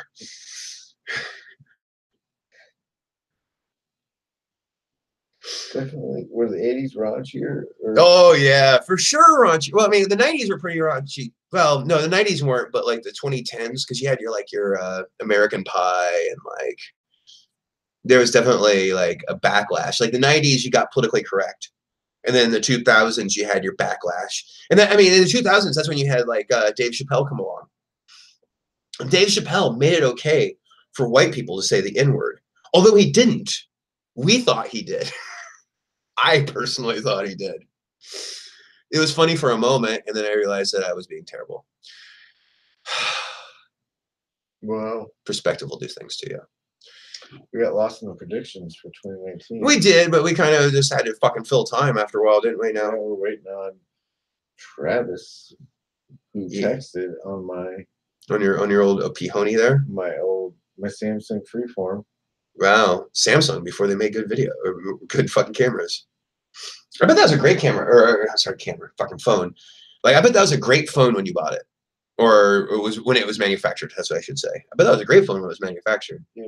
It was after the initial run of smartphones. Okay, I've had this one since like 09, I want to say. It's like BlackBerry style though, right? Yeah. Yeah. Yeah, I'm getting an iPhone soon. I can't wait to have a smartphone. That'll be handy as fuck. Jack handy.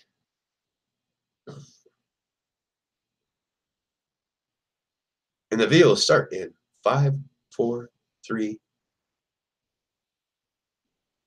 You know what we could do too is Trav could join in, and you said you can edit the video afterward, right? Yeah.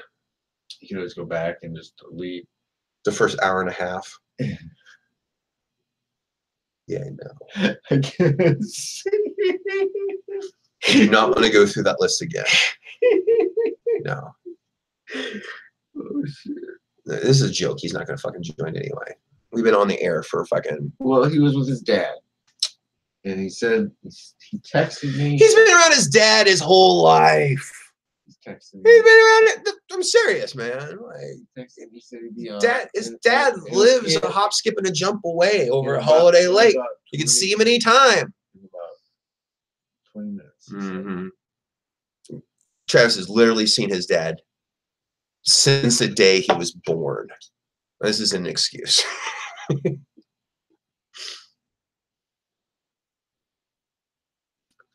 What else do you have to say about that? Oh, you want me to get into it? You want me to get into it a little bit? All right.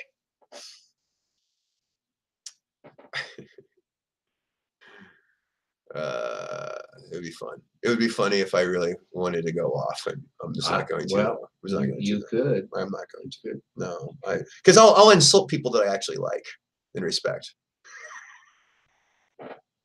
Did you smell your finger? Yeah. Like when I called out Justin Clark, I just got on I got on a riff and I started talking shit. And then like, it was like, I didn't mean the things I was saying. I just wanted to say them out loud because they were funny and like express true frustration. I'm sorry though. Like, I guess if I broke away and I was like, oh, you know what, my mom's calling me. She needs me right now. I'd be like, okay, cool. What's up, mom? Like, oh, cool. Yeah, right. Okay, cool. Hey, yeah, I didn't even grow up under your tutelage or whatever. So like, like this has been great and all, but can we cut to the chase? I have XTV to do. Yeah. Priorities. You know, XTV to do. I bet if we went on Facebook Live, we'd have a lot more people. Oh, 99%. Let's try to understand. It's like a YouTube. Like you just click our YouTube video. You know what I mean? If it's not immediately playing embedded in the stream on Facebook, you know what I mean? People aren't gonna. Probably why they invented the autoplay video feature. The autoplay video feature, you say? Mm-hmm. Oh, yeah. That very thing. I'm trying to antagonize Travis into joining the stream now. Last Chance Saloon. If he ain't on the air in 10 minutes, we're done. No. Yeah. No. Yeah. Wait. No. Yeah, sure. Fuck this shit, man. No. Come on. Good. We've been on the air for an hour and a half. Come on. Yeah, I know. Fuck that shit. I'm trying to make a feature-length movie. We are making a feature. I ain't about trying to make no feature-length movie. He's coming. On your face later. Maybe. Probably.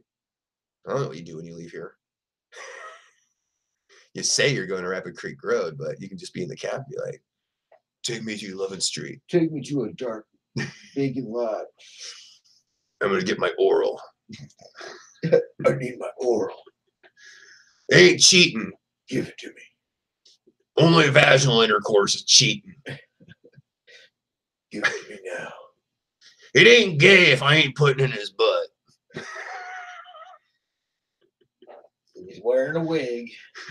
It ain't gay. If he's fat and he got boobies, it ain't gay. Especially if you titty fuck it. There's exceptions, okay? I remember fucking Tim the Toolman Taylor, who was Tim Allen. That's the actual guy's name.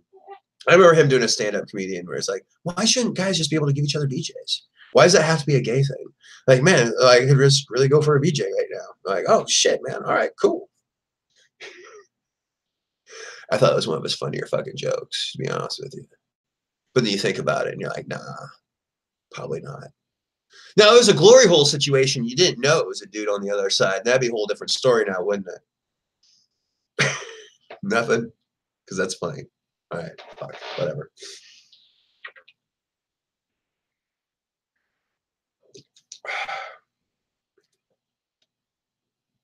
Basically, we're just making a documentary of us getting drunk and talking. That's right. I think we should just embrace it. No, I think we should fucking end it.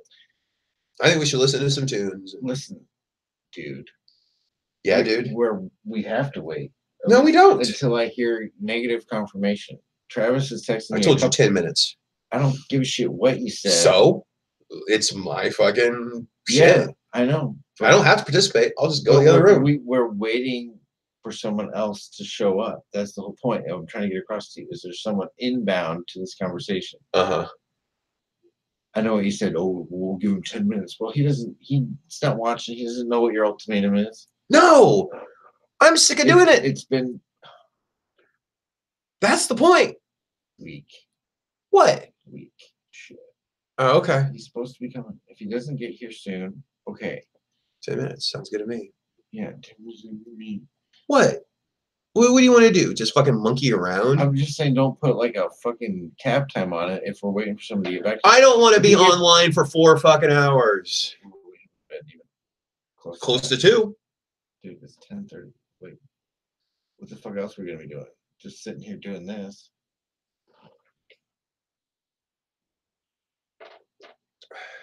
We're waiting for Trip. If he texts me back and says, I can't do it in a minute, then yeah, okay, I can check. But if he's driving back from somewhere and he needs to get home first or whatever, He can't get back to me immediately on my request for him to be present right at this moment. Maybe he's ignoring this. Now Adam is irritable. Nope. He's logging in right now. Mm-hmm. That's what he says. Mm-hmm.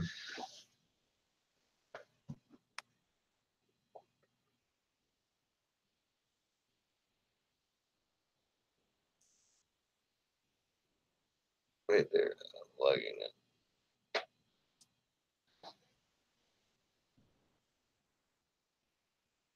in. We ain't going out like that. We ain't going out.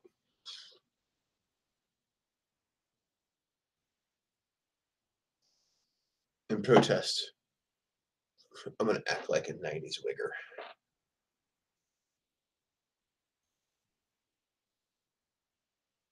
Which is also a racist term. Sorry. Full of it tonight.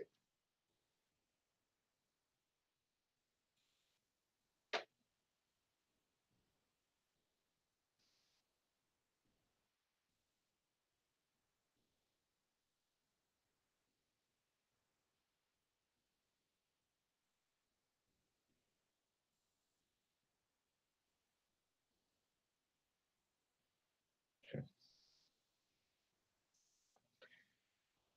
Sure, it will come. In your face later tonight. Our Savior will come. Travis Christ.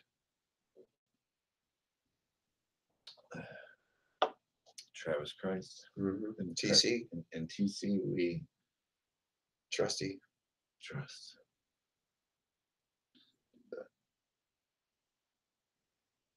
Yeah.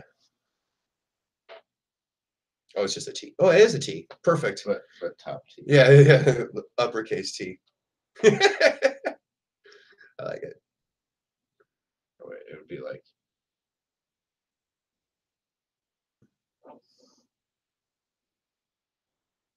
This is too awkward. The T. Start the logo. Yo. This is Adam. Hard as fuck. Adam V. Hard as fuck. Coming to you live. YouTube. You don't know, you better ask somebody.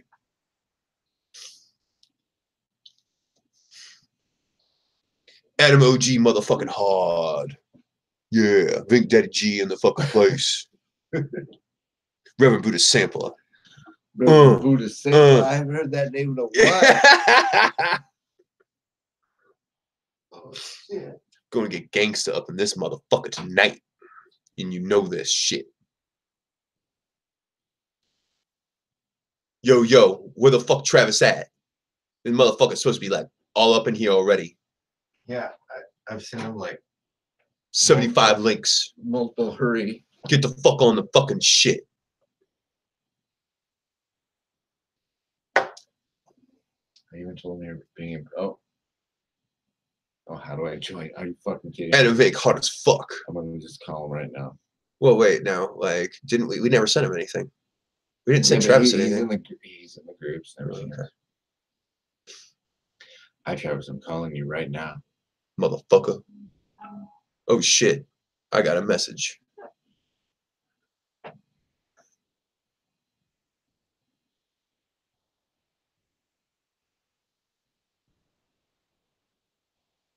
Really? Your range off. You just texted me.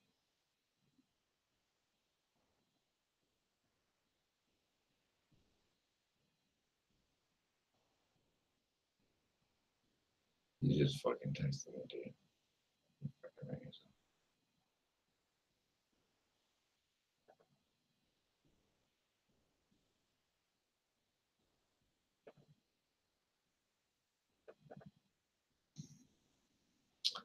Keep calling.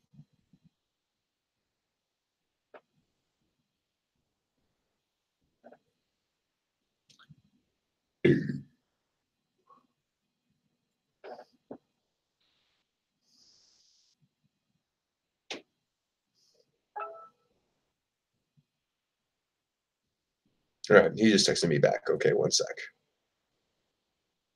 Did you send him a link or something? No, I said it's on my Facebook. He just texted you back. Well, he did it through Google Hangouts. Oh.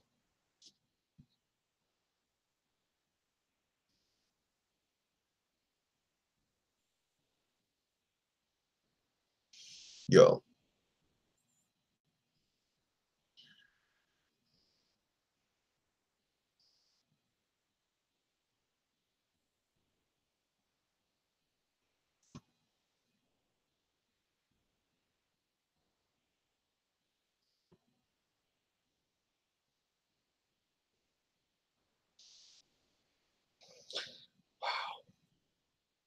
Wow, it's gonna be amazing when his face pops up right there.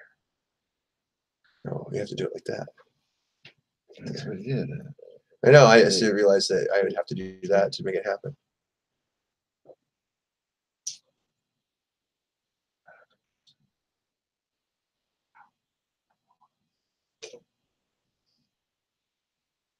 Motherfucking Russian spies, German spies, and Russian spies. German spies who are Russian spies that work for Deutsche Bank. And the Rothschilds. Well, you have to add the Jewish element, don't you? Yeah, yeah, usually.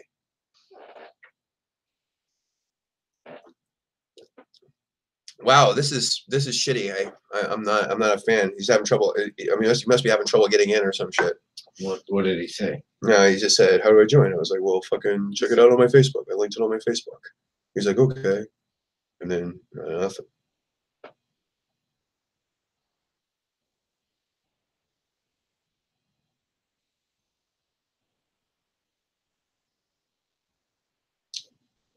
Wow.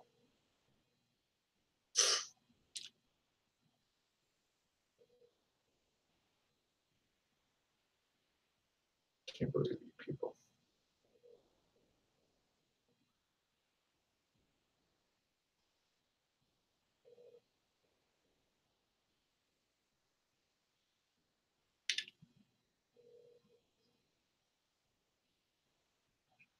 Yo,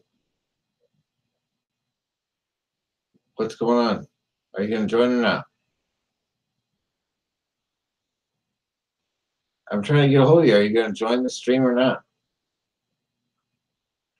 How you doing it? Are you don't go to Google Hangouts. Just go to fucking Adam Bink's Facebook page. Click on the top link. Yeah, and then what does it do?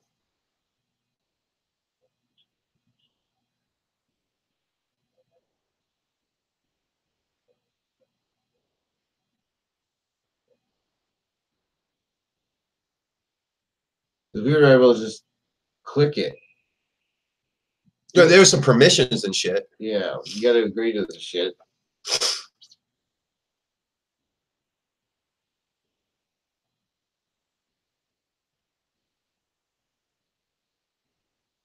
Wait, hang up. Hello.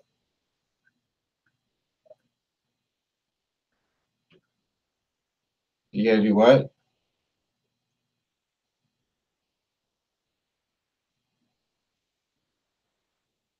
Hello. The signal was cutting in and out. That's weird. Oh, he hung up. I think he said he had to hang up his phone. Yeah, I think he's gonna try to do it through his phone.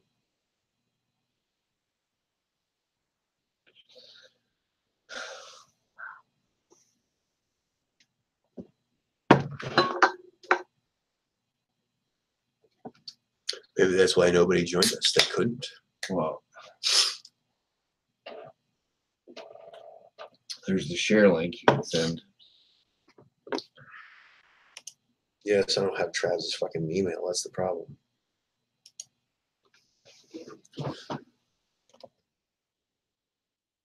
Oh, wait, no, type this.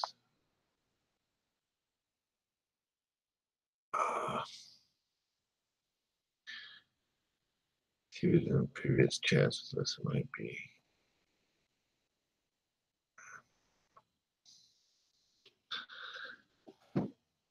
Let's close it.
Stop.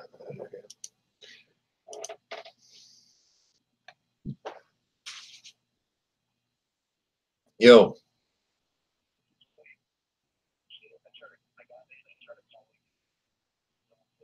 No, dude. I just sent you a link to your Facebook messenger.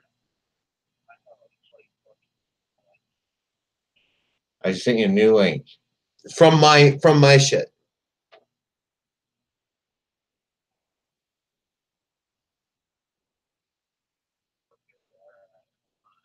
All right, okay, hold on. He's doing it.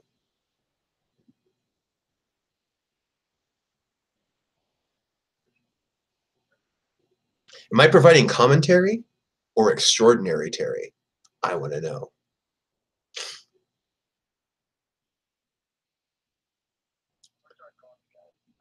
No, you don't have to call me. You just got to go to your Join the fucking Facebook Google Messenger and Hangout, tap man. the fucking link I sent you.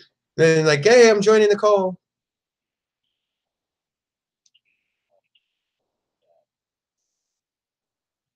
Oh, are you on a fucking computer or not? You're on a phone. Phones work. Well, we were able to join it. But I had Google Hangouts on my phone. Yeah, Does he have an iPhone? No. You don't have an iPhone, do you? Okay. So do you have Google Hangouts on your phone? No. Because we're streaming. We can't answer it without any of the.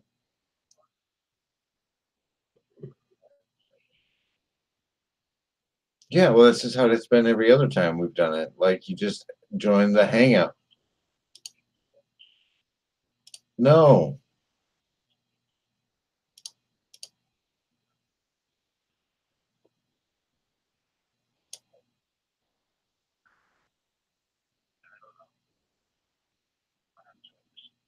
All you gotta.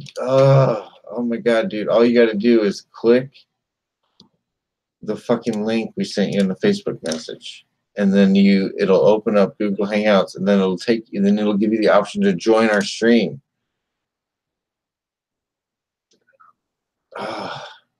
So I was just able to access it from the same link that I gave you in your Facebook on my own shit.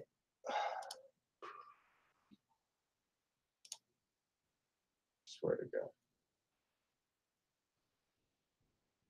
We've just done it twice. All you got to do is go to the link, click the link, it'll take you to a Hangout page. There we are. There I am again. Yeah.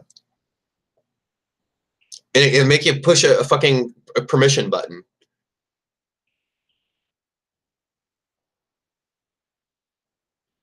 What's your fucking email address on Gmail, dude?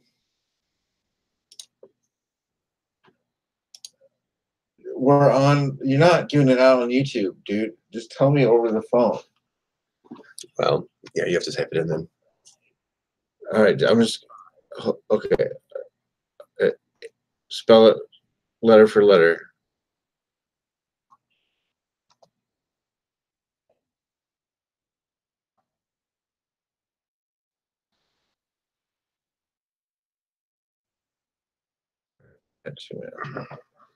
Okay. Where's the fucking hat button? There it is. All right, we're waiting for the Google notification here. Yep. Yeah, it's him right there, Teehee. Yeah. Invite.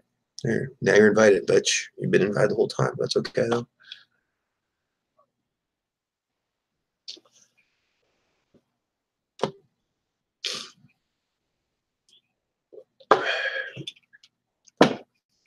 Well, it hasn't popped up on our end yet. All right. You're at work? Okay. All right, cool. All right. I'm gonna hang up. think it'll work, is what he said. Lordy, I hope there's tapes.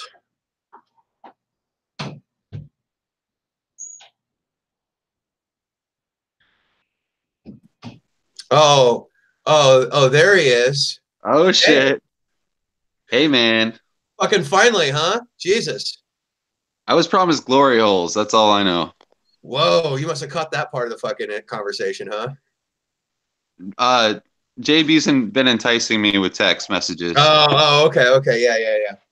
I was talking about how like blowjobs between guys. Like, I mean, if you don't know it's a guy, it's probably okay, right? It's not gay.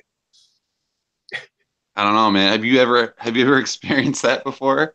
No, not at all. But I'm just saying, like, hypothetically, if you were to like stick your dick in a hole and someone were to suck your dick, you could just assume that that person was female. And if you never knew who was on the other side, you're probably not gay, right? I don't know about all that, but I think Romantics has a glory hole. So if you're, oh lordy, really? I had no idea. I guess I could. I'm assuming I've only been in there one time, but I guess I could like try my yeah, I could find out for myself, I guess. I don't know. I haven't been in Romantics since I saw 2 porn stars there back in the 90s. what? Who are the porn stars? God, it was Misty and Stephanie Swift. Yeah, Stephanie Swift, of course. Classic. She was fucking like tiny, but like really, really hot in real life. Like Misty wasn't all that, although I'd seen her like she's like at the time she was the Vivid Queen of Anal. So wow, that's the second time Vivid Entertainment has come up in conversation tonight. It's true. First time on air though. So. They're still around, right? No. I'm guessing that they might still make videos, but they sure as fuck aren't like kings of the porn industry anymore like they were at one point. It's like when VHS dissipated, so did Vivid. No, it's the other way around. No. Vivid took off in the DVD era. Like, so, yeah. So, like, when you had higher quality picture and higher quality production value available to you, that's when Vivid really, like, took off. So, I want to say it was like 94, 95. And then it was when streaming porn came through that Vivid kind of died off. That killed it. Yeah. Why wouldn't it? It's paying for porn in 2018, 2019. Yeah. Not this. Why would you do that? It's like trying to buy music in like 2007. Why would you do that? True that. True. You know, like, you know, I just download it for free over here. You know, like, yeah. Movies too. Remember fucking BitTorrents and shit? All that shit was free. Yeah, man, that shit was huge. It was super easy too. Like get any movie. YouTube's killed that whole thing though. You know, for certain things. Who killed it? YouTube. Music is all over YouTube. Like, just can't stop it. Can't stop, won't stop. And dude, fuck YouTube a little bit. I don't know. I like YouTube, but I don't know. Fuck them a little bit lately. Yes, but please don't kick us off. Oh, we're on YouTube. Never mind. That's right. That's right. No. The giant hegemon who like doesn't pay royalty fees. Like you can diss YouTube. That's fine. They don't. Like, you know, they're bad. Yeah, they're bad for the music industry just as much as Napster was. True. Yeah. But I don't give a fuck as long as it's free. I mean, I'm on YouTube like every day, so I can't really say fuck YouTube, but I know. I literally am on YouTube every single fucking day. So yeah. So what's going on? What's going on in Iowa right now? What? So what's going on in Iowa? I'm in Orlando, Florida. You're in Orlando. Wait, you go to Pro Bowl or some shit? What's that? Nothing. Pro Bowl's even for 3 weeks. So I was like, oh, you going to Pro Bowl or some shit? Yeah. Actually, we just rewatched the Outback Bowl. Nice. Every Iowan should. It was a great game. Yeah, man. That was good times, great oldies, man. That was us beating an SEC team that was favored against us is always nice. I feel like Iowa's the Big Ten great hope for SEC matchups. We do all right. It's because we get one of those lower to middling bowls. Yeah, exactly. You're right. They're like our opponents. South Carolina. right. Yeah. Like Florida when they're off. You know, like, oh, yeah, put Florida in there with Iowa. Okay. LSU. True. We beat LSU in a bowl. Same idea. True. Like, Yeah. oh, LSU's having an off season. Have them play Iowa in the Citrus Bowl. Like, ha ha ha, trick game. Yeah, that year we lost to Michigan State in the Big Ten championship, man, that was heaven sent. That was like a blessing because we would have Oh played yeah, who we got in Alabama. the playoff and played one of the good teams? We would have played Alabama. We would Yeah, have got Michigan fucking State would shit have. stomped. Michigan State got destroyed by Alabama. Yeah, Like, that it was. I mean, well, Stanford destroyed us, so it should tell you a little something. Sure. Although I am under the belief that Stanford was like the 4th or 5th best team in the country that year. Yeah. They had a What's his- great defense, and they had Christian McCaffrey. Yeah, that fucker just dominated us. Destroyed us. Yeah, exactly. No, in Iowa, it's been warm. I don't know how long you've been gone. It's been 2 days. warm. It's you know, today was about 43, 44 degrees. Oh, Totally shit. not January weather. Yeah. Hawks won against Nebraska today. Yeah, I watched that game.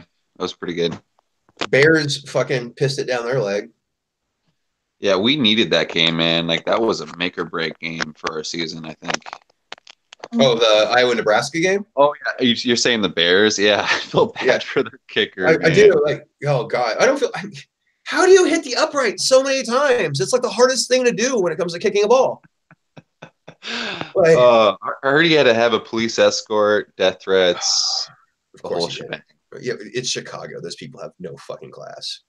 Dude, I mean, you can't blame them though. You can't blame them, but fuck, they haven't won a Super Bowl since '85. It's tough to be a Bears fan.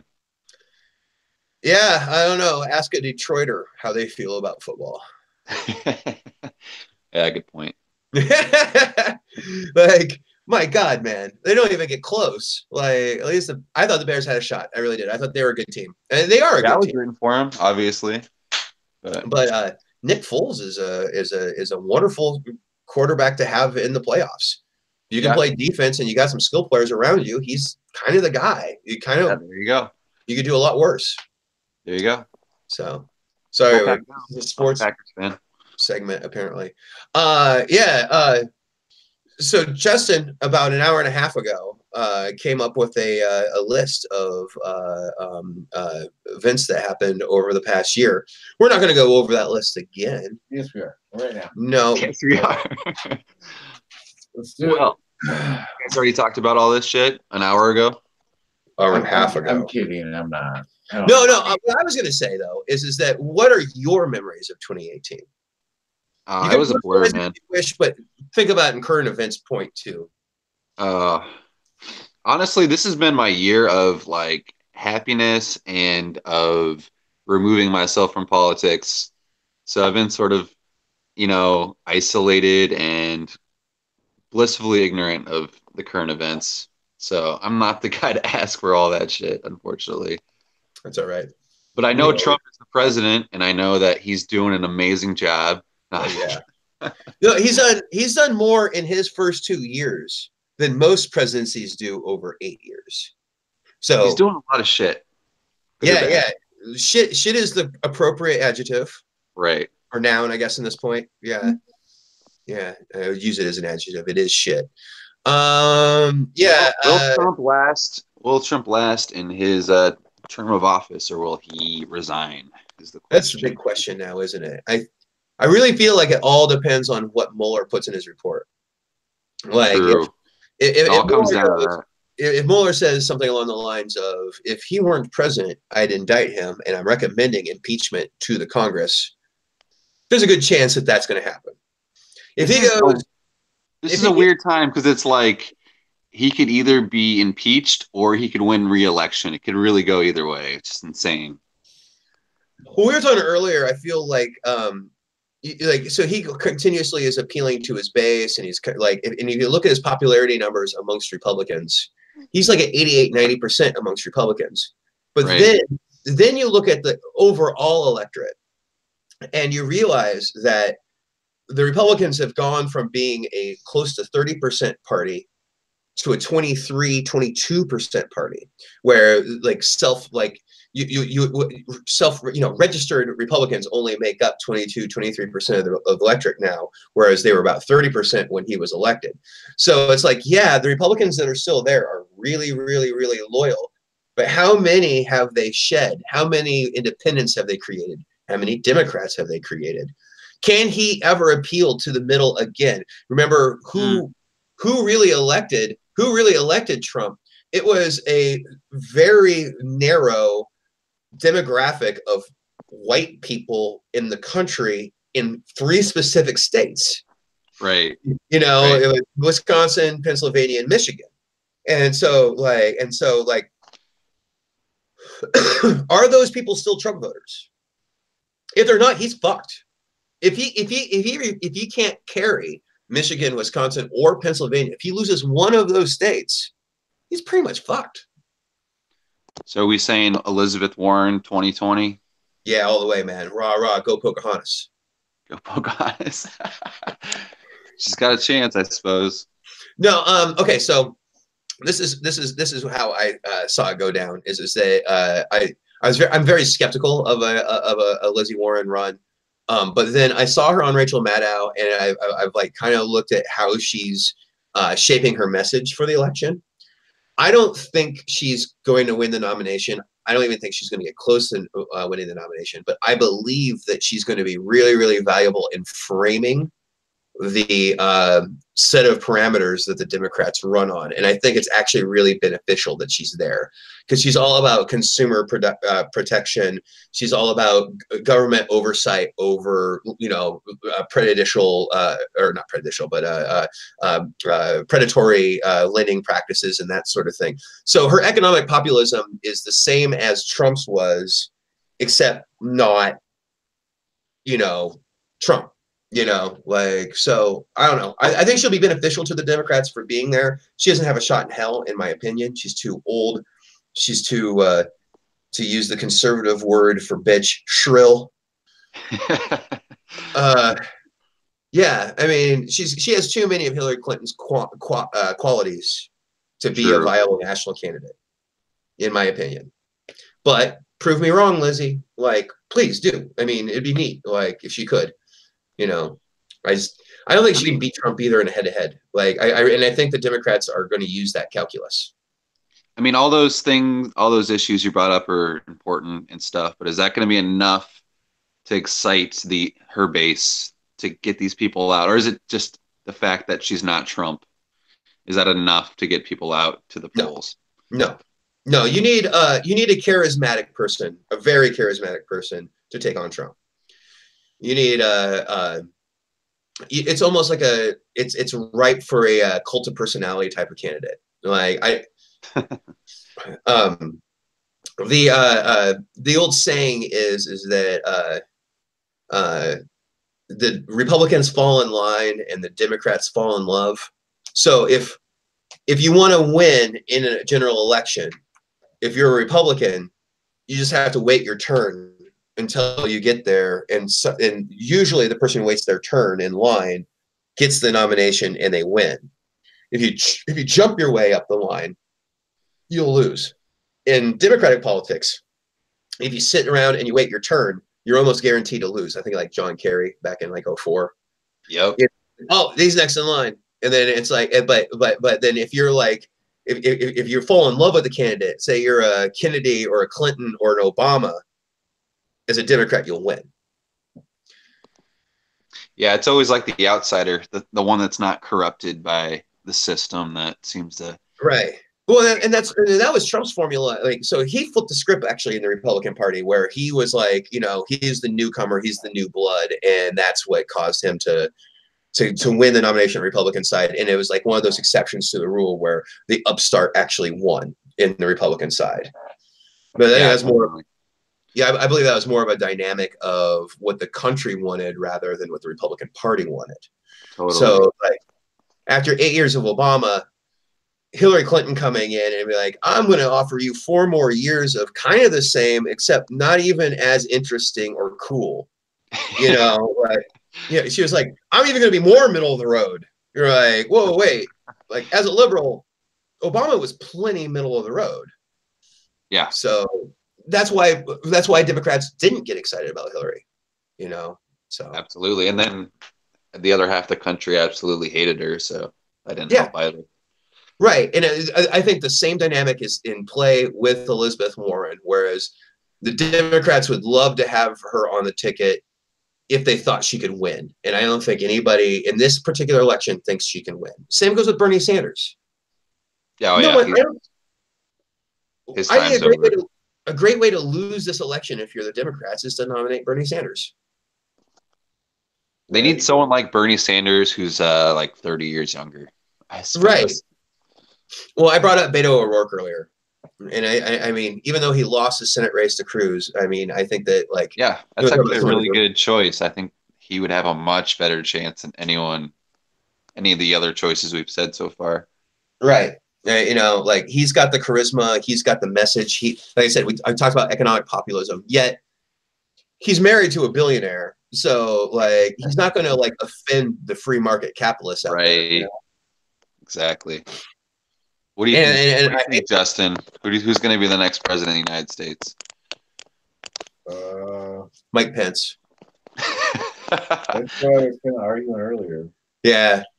We're like, what are the chances that like they make a deal and like Trump resigns, Pence takes over the last 6 months of the Trump term? Yeah, is able to run twice because he only accepted the second. You know, like he would under the Constitution, like you know he could run two more times. So it's like for a pardon and a pardon for his kids. Like you know, hey Pence, you want to be president at least for 6 months and be in a good position to run? Yeah. We're going to see some Nixon shit go down, I'm sure. Yeah.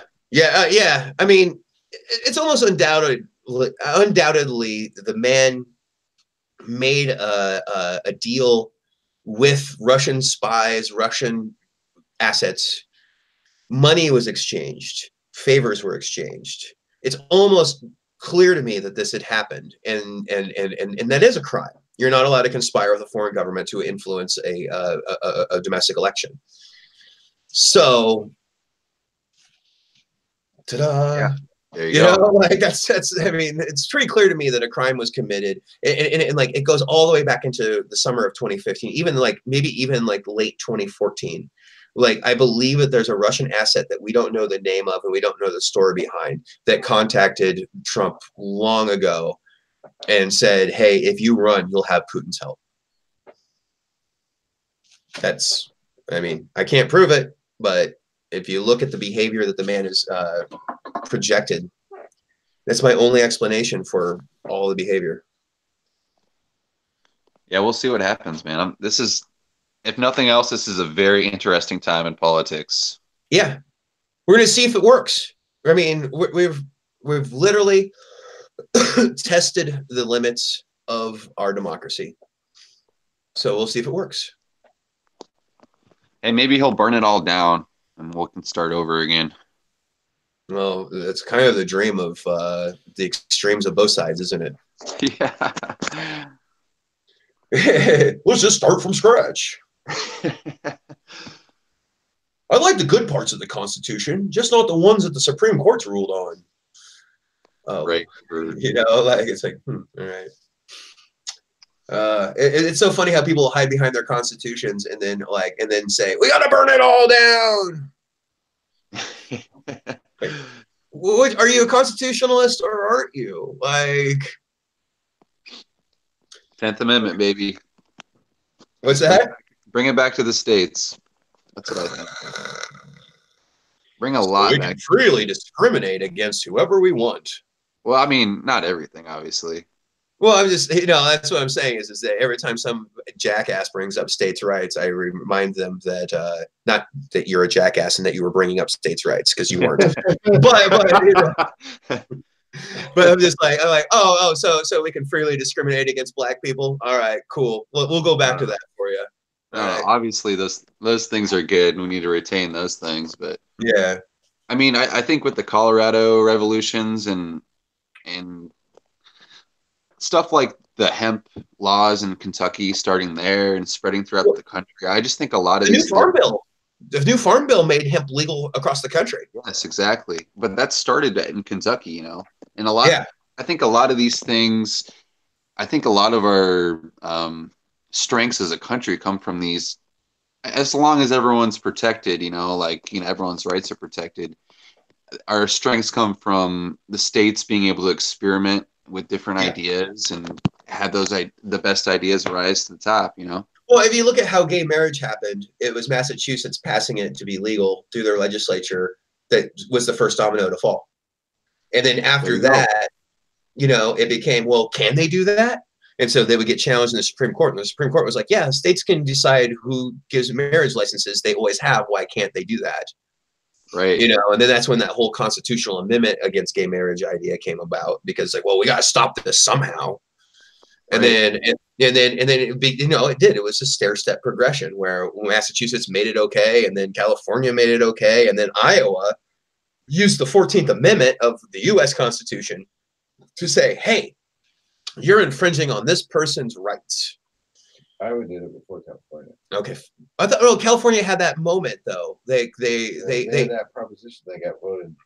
Right. So they had their attorney general opened up gay marriage, and then the legislature closed it down. That's how it happened. Yeah. Right. Yeah, I remember that now. Yeah. And then so okay. Yeah, I do like the idea of the experiment and everything like that, because then you also get to see how trickle down economics and like corporate economics works too. If you look at an example like Kansas, where like they went whole hog into, tax free and freedom, and like let's reduce the size of the state government as much as we can, and it's a fucking disaster. There you go. Yeah. Failed So we got experiment. to see it. Yeah, we got to see Brownback economics play out, and we realized, well, hey, that's not necessarily the way to go. While I have you on the line, I want to ask you about Rand Paul. Okay. You're a huge supporter of Rand Paul. You have been for a while. You're still a big supporter, right? Oh yeah, I like Rand Paul for sure. Where the fuck is his nutsack? I remember this man standing up to his party all the fucking time. Where the fuck is this guy's nutsack? What's the latest thing he's done though? Have you heard the latest thing he's done? Probably one of the ballsiest moves he's ever done. He's blocked funding almost single-handedly to Israel. We give what, like $15 billion to Israel every year, and Right. he's blocking that funding. That takes huge balls, man. You kidding me? Yeah, but is it in the right place, or is he just being anti-internationalist or anti-Jewish to be anti-internationalist or anti-Jewish? I mean, Israel's a very wealthy country, and it's not just Israel. What's the reasoning behind giving Israel $15 billion a year? Point man in the Middle East. Right. I mean, so we use Israel as leverage against our allies in the Middle East. So Saudi Arabia, Jordan, Egypt, like Turkey, all these countries have it out for Israel. And we're like, hey, do you like our money? And they're like, yeah, we love your money. And we're like, hey, well, guess what? You can't fuck with Israel. And it's because they're our boy, and we'll continue to fund them no matter what. And like, so don't fuck with them, And so, hey, you should do what we want you to do over here, because we have this Israel thing. We can turn against you at any time. We have a foothold. Right. Yeah. At a certain point, it's almost like, is it the tail that wags the dog, though? It's a little bit. Well, I mean, you said Israel's a wealthy country. Is it? What resources does Israel have? I mean, they're not rich in terms of natural resources.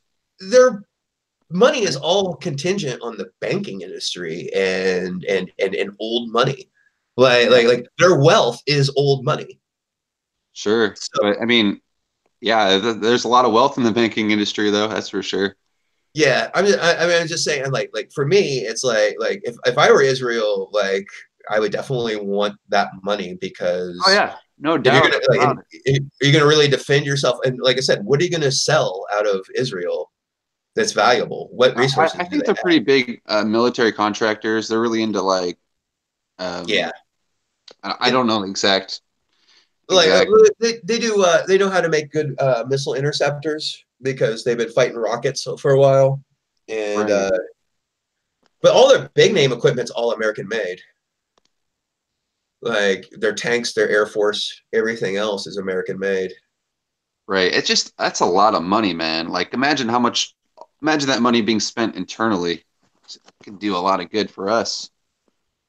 Is that Yeah, you can isolation? build a wall. With that $15 billion that we give to Israel, we could build the wall. Yeah, man, exactly. Yeah. Totally.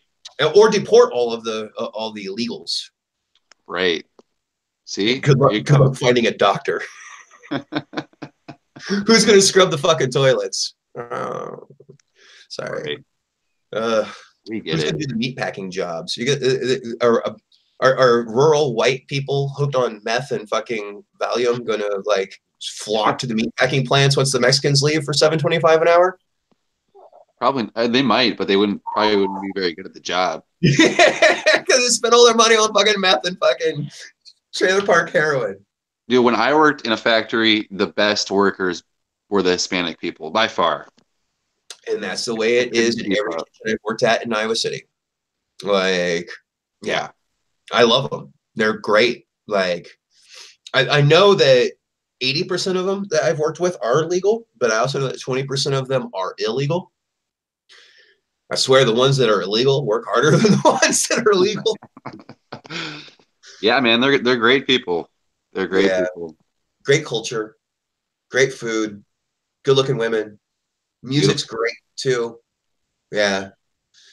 That's what I hate about this whole immigration quote unquote crisis is that it's so based in brown person racism that like you're ignoring all the benefits they give us. Like, I mean, Yeah, absolutely, man. I think people, I mean, let these policies come into fruition. You'll really see the impact that these people have in all our lives for sure. but I mean, they're just like the fucking Italians were at the turn of the century, or the Irish were in the 1840s and 50s, or the Yeah. Chinese were in the 1860s and 70s. You know, like it's the same idea. It's you're taking people from economically oppressed areas, giving them an opportunity to come into a new place and make a new life for themselves, which they are. We are so lucky to live in a place where if you have enough industry unto yourself, you can like make it. You can, like if you can tighten your own belt and work hard enough, you can make it work.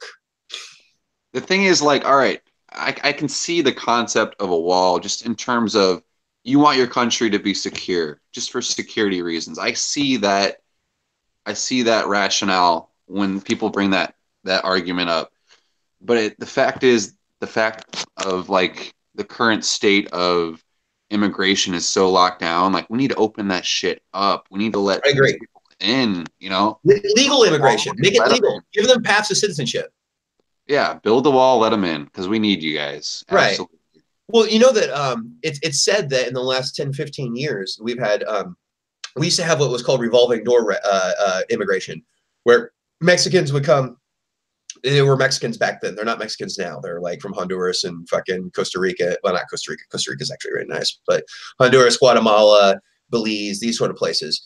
And then, but so back then it was Mexicans coming across the border, and they would get a job, they would work for a couple of years, they would send the remittances down to Mexico.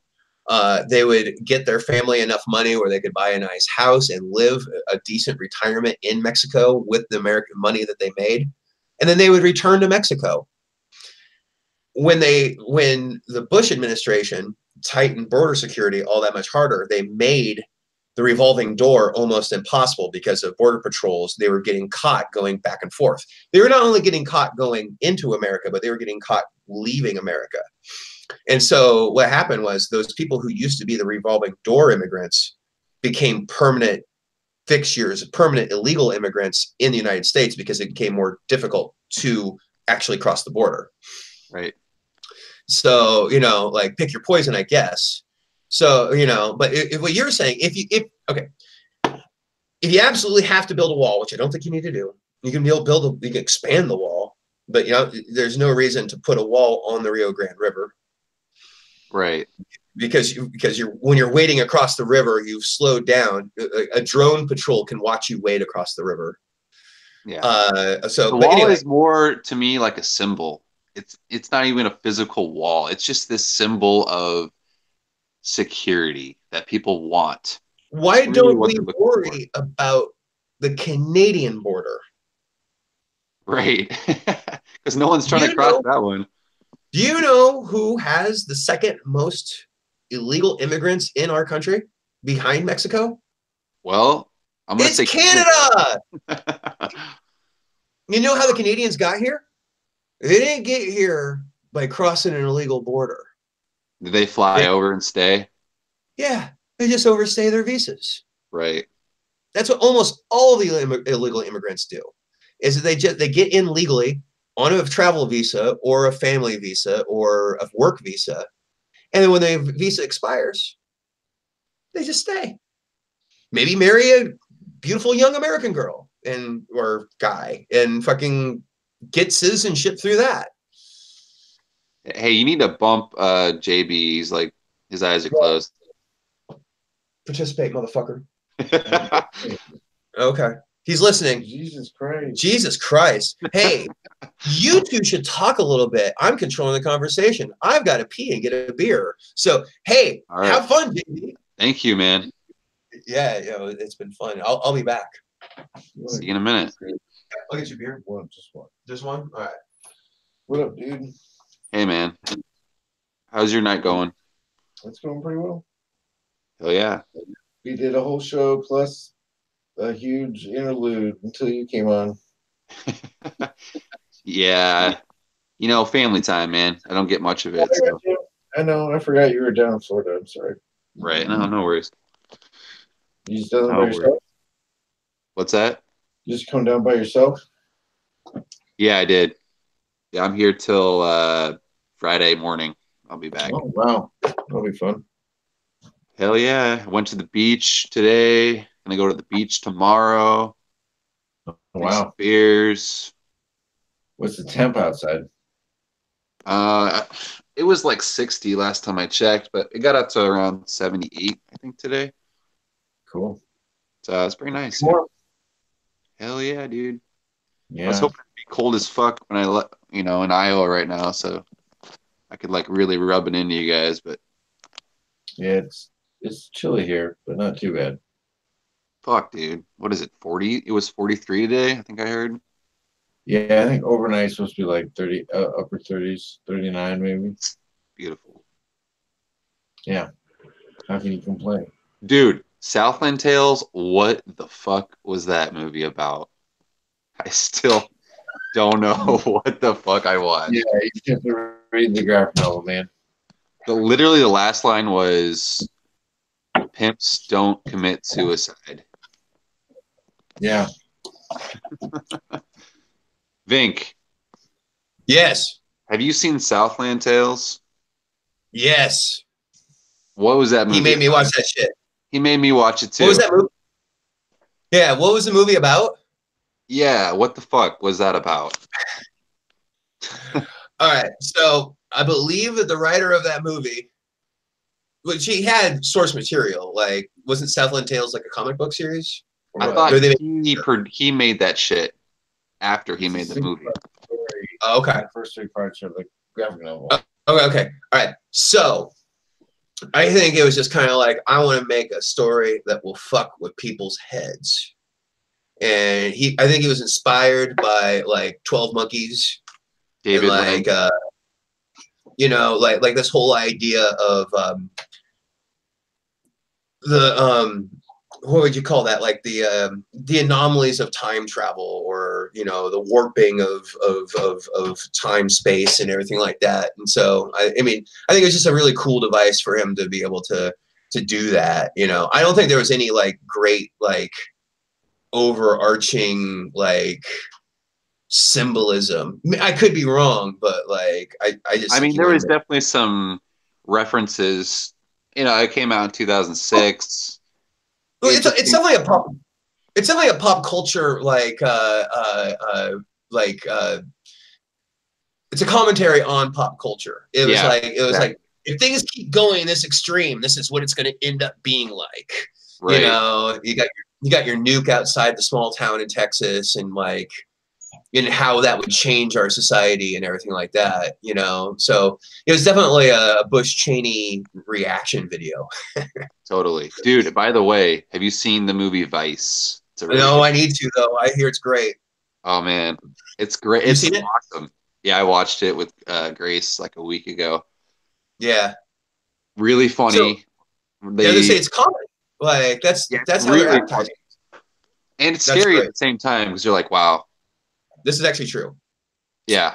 Because I mean his last line, he's like he like looks at the camera, breaks the fourth wall. He's like, "You chose me. I did what you needed to be done." I'm like, "No one chose you, man. No one Right? elected this dude." And he was like literally running the country. Yeah. Insane. Yeah, well, I mean, George W. Bush knew he wasn't up for the job, so why not abdicate your fucking responsibilities, especially after 9/11?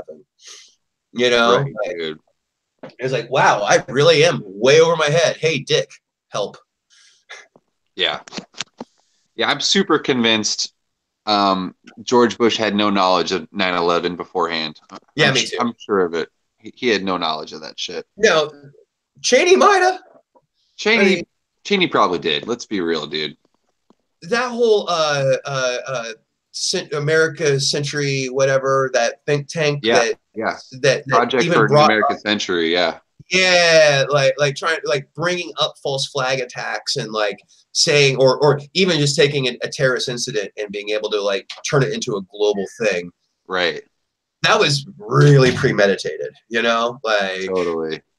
yeah, I mean, I'm no longer a truther. Like, I'm a person who genuinely believes that radical Islamic terrorists hijacked airplanes and ran them into buildings. And that's very possible. And it's very possible that we had full knowledge of that shit, and just let it happen because it was totally beneficial to our interests. Absolutely. In bankrupt country, how is that beneficial? Well, not for us, not for me and you, man, but for some people, it was very beneficial. Yeah, if you own stock in, say, like, I don't know, Halliburton or Boeing or Bell Helicopter or Right. yeah, you did pretty good. Exactly. Blackwater, yeah. Oh, Blackwater, shit. I haven't heard about them in a long time. Company. Yeah.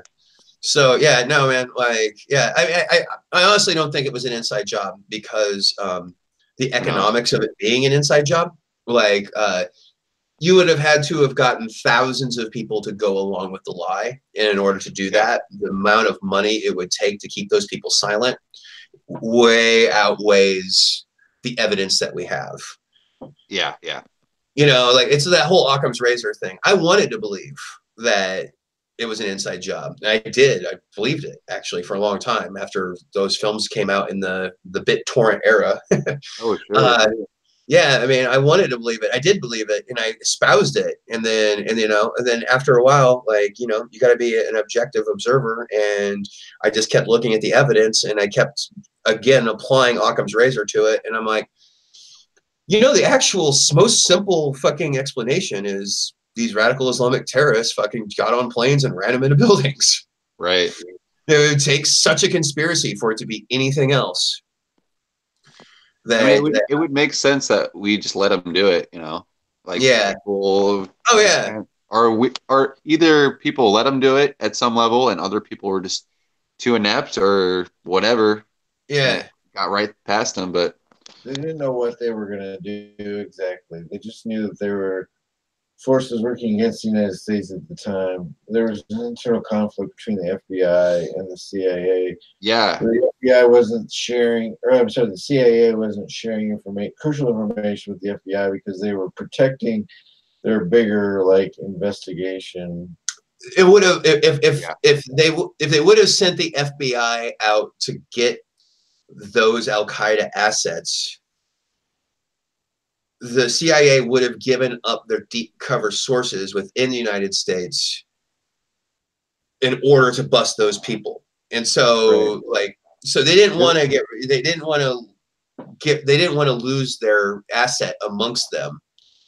And so they just stayed quiet. Worth it, right? Not. Yeah, well, that's why the whole fucking intelligence agency, like the whole intelligence network, was consolidated under Homeland Security in like the government reform after 9/11. So the agencies would be forced to give each other information, and then they can make the decision through a central intelligence body. So that was the idea.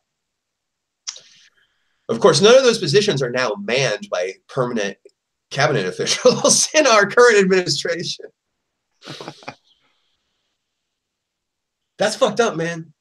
Can you, and it's never happened before, it's totally unprecedented.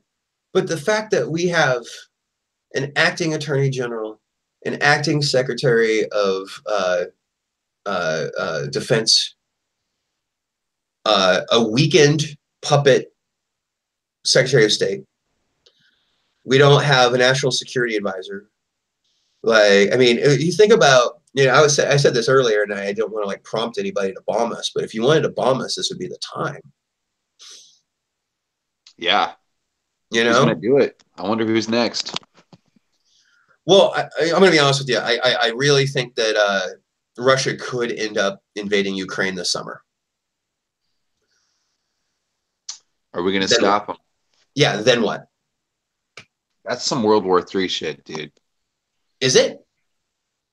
I mean, it should that be. whole Crimea area is, man, that's a hot zone.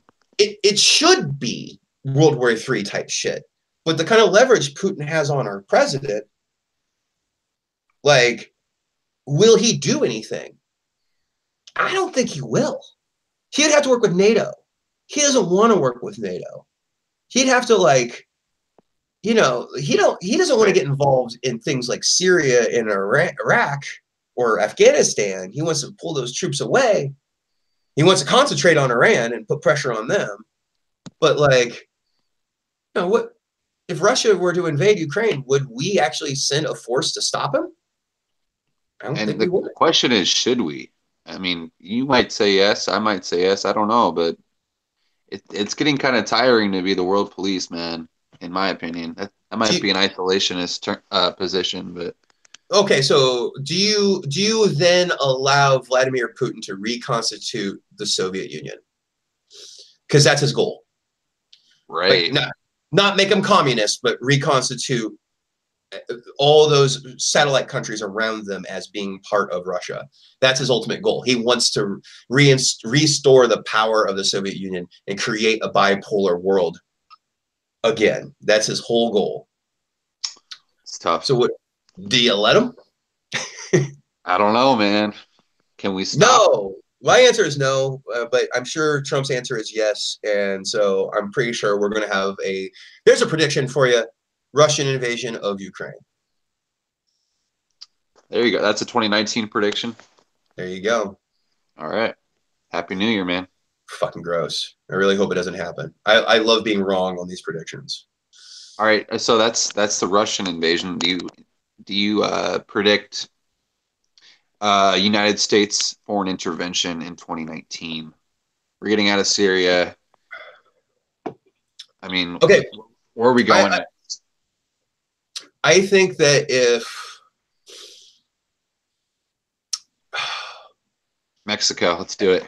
Yeah, right. Let's just take them. Why not? Okay, wouldn't that solve all the problems? First of all, the Mexican border, the southern Mexican border, is like a lot shorter than the American border, so it'd be a lot easier to build your fence. All right. True. And the Treaty of Guadalupe Hidalgo, like, we stole 40% of Mexico, but we let them keep their country. Like, we got to remember that. Like, because in all intents and purposes, when we won in 1846 in the Mexican-American War, half the country wanted us to completely annex all of Mexico. Right, yeah. Maybe we should have listened to Polk. I'm just saying. Polk was right. It's so terrible. Yeah. But no. I make jokes, but no, I mean, seriously though, like, no, I mean, it's like, let's project this out 50 years. I can foresee an economic and political union amongst all the countries in the Americas, where from the tip of Alaska to Point Barrow, Alaska, all the way to Tierra del Fuego, it'll be one currency, one passport, and free trade amongst all those nations. 50 years, I think that we have to. I think if you want to compete globally, you're going to have to create large free trade zones that make sense. That's like really exciting, but it's also kind of terrifying in a weird way. Well, yeah, I mean, especially if we have to what if a Mexican president becomes our president and then decides to take revenge on our states because we fucked them over for years and years. I suppose that's a true. We're gonna have to come such a long way in those 50 years culturally to ever have that happen. Because right, there's but now identity for an American as opposed to a Mexican or a Canadian. It's just high-speed internet access and the fact that this continent only speaks 4 major languages makes it a lot easier. I hate discounting indigenous languages, but none of them constitute more than 1% of the total population of any country. So it's like there's 4 languages. You've got you got English, French, Spanish, and Portuguese. Those are the only 4 languages that are widely spoken on the entire set of 2 continents. I speak one of those, so yeah, and it'll be English, because of hegemony. And yeah, so I mean, and I have a feeling that a ton of people will know Spanish. Like it'll be kind of a universal second language, because it's already in our generation. Like I feel bad that I don't know all the Spanish words I need to know to communicate with my Spanish-speaking coworkers. I feel bad about that. I'm trying to learn the goddamn language because that's cool. What our generation does. Yeah, I've been trying to learn Spanish too. It's not that bad. I feel like no, it's actually it's a very simple language. Yeah, it's pretty close to English in a lot of ways. I mean, there's definitely some major differences, but right. I think the major things you have to always worry about is verb conjugations and subject verb agreements, adjective agreements, present tense, future tense, all that shit. Yeah. No, I mean it's because it's a Latinate language, so it's. Did you take a language in high school? I took French in high school. Took French. Yeah, I took French in high school and Spanish in college. Oh shit. Yeah, so I'm really familiar with Latinate languages. I can literally because I was in the history department, I can literally pick up a Latin text and glean information out of it. And I can't understand it necessarily, but I can get certain information out of Latin text that whereas I can straight up read Castilian Spanish. Nice. Yeah, and I can speak French better than I can read it, which is fucking weird. I don't know why that's a thing, but it's true. Dude, French is the language to learn, man. Well, that's what I thought. French speakers. Oh yeah, well, that's what I thought when I went to when I was in high school, because I always thought that one of my dream jobs was to work for the State Department, and French in the '90s, in all decades previous to that, were French is the diplomatic language. It's an internationally, they call it lingua franca for a reason. Yeah, it's Napoleon is the reason, but yeah, there you go. Yeah, but yeah, no, yeah, we call it lingua franca, which means language of the French, but we mean it to mean any dominant language. The lingua franca today is English. Ah, okay. Yeah. Lesson here. So yeah, so it used to be okay. So the first lingua franca, well, it's either the first one or the second one. It was Greek, well, but it wasn't. It was spoken Hick Greek. It was coastal Greek, and it is called the Koine. And so everybody who lived along the Mediterranean spoke the Koine. But there is talk that maybe a Phoenician language predated the Koine. But so it was originally Greek. That's why the New Testament is written in Greek, because they wanted to be intelligible by the people who were living in the area and the people in Rome. So there you go. Because everybody in Rome knew Greek back then. It's I part of feel the like education. we all need to learn Mandarin, dude. That's the new that's gonna be the next predominant language.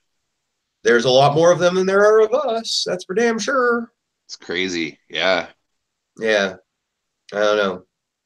There, We're man, if you look at like the expansion of China, it's really that's that can be a very scary thought too for a where for how for they've people in come our around position. in the last 50 years. They went from being a backwoods, like agricultural, like dirt poor, shit farming fucking society, and then now they're like the world's third leading industrial economy. Sure, but I mean, but their history is so rich too, you know. I Oh mean, yeah, they didn't come out of nowhere per se, but yeah, I mean, recent history they were pretty yeah. poor off, but Well, they had a in a time when everybody was being globalist and expansionist, they were actually in a isolationist, uh, right. like yeah, they were isolating themselves because they didn't want to assimilate into the global culture, and it set them back like horribly. Like they would. That's where the sphere of influence thing came in, where it's like, Hong Kong was like a big, brilliant, like modern city, in Curacao and Curacao. No, that's not the right word. God damn, the fucking Portuguese colony. And then there was these zones where free trade was happening along China, and then everything else was walled off. So like all of your industrialization, all of your technology was like trapped in these cities that were under occupying control, and then the rest of the country was like still doing 17th century shit, feudalism. So yeah. So they kind of fucked themselves in a way. Well, what's going to slow China down? I feel like their sort of foreign intervention so much more mutually beneficial. It's not about like Oh yeah, it's all holding economic. It's all Marshall Plan. They're basically created a Marshall Plan for the Middle East and Africa to gain influence in those areas. right. I Right. can't remember the term. They're trying to build like this. Is it the not the Silk Road? Like a, I don't know. I don't know. Well, But well, it used to they're just trying to expand so much. It's crazy, man. It's insane. well, the thing is about China is that like their economy has reached a point of what they call like modern maturity. So while they were industrializing, which is the last 30 years, uh, it was like just like our revolution, economic growth, GDP growth could be measured in double digits, 8%, 9% all the time. And so they built their national economy on that idea, and they've built like their basically their future on this idea of rampant growth. Problem is that we know from history, once you've industrialized and you've got all you've run your peasantry through, you've got all your people working in like toiling jobs in factories and things like that, all of a sudden you quit expanding in the manufacturing sector, and then all of a sudden it kind of plateaus and even falls off, and your service sector starts to increase. Then your rate of growth goes from being 7-8% annualized to 3-4% annualized to where we're at right now, where like it's been an average of 2.1% for the last 20-30 years here in America. You'll have spikes where you have higher, like right now we're at 3.5% GDP growth, but there's like also the backlash where you have a -8% in 2008, or 2009, I think it was. So, but it averages out to about 2%. China is getting there, and so they've projected all of their government expenditures in the future with this fucking J curve of like manufacturing growth, whereas the actual growth will actually be a lot more gradual than that. So there's a possibility that they'll spin themselves into oblivion and destroy their own economic miracle while they're living it. there's a possibility of that. Man, the future is going to be interesting. You just don't know what's going to happen, and who's going to buck their best interests, like because supposedly we're in a trade war with China. I have a feeling that it's actually just fucking political expediency by the president, but we're supposedly in a trade war with China. Like, who's that benefiting? Like, and who's it hurting? And right now, I mean, just like that kind of went off the rails because I had a point and I forgot it. I might be drunk. Turn the Are you on your computer right now? Yeah, I'm on my computer. Is JB completely asleep? Oh no, Justin, are you completely asleep? No, apparently not. Oh, okay. Yeah. Well, it's like it looks like it. It's an in illusion. Orlando right now. Yeah, dude, that's cool, man. Thank you for calling in. Hell yeah, it's good to talk to you, gents. Yeah, for sure. At least the last half hour of the show was great. I'm just kidding. The first hour and a half was okay too. I'm gonna watch it as soon as I get off here. I'm gonna. All right. Well, I should talk Justin Clark and you pretty bad in it. So I just want you to know it's not personal. It's just meant to be funny. Clark never showed up, huh? Fuck no, that fucking piece of shit. Fuck that guy. Oh, I love Clark, that fucking guy. I hope he watches this and fucking shits his pants when he hears this. All right. Well, you guys, Happy New Year. It's good to see you. Have a good night. Yeah. Peace out to Florida. Peace. Later. All right. So he's gone. I'm going to go ahead and conclude this broadcast day. All right. Well, thank you, everyone. Yeah, it was exciting. Thanks for watching, none of you. Have a great night.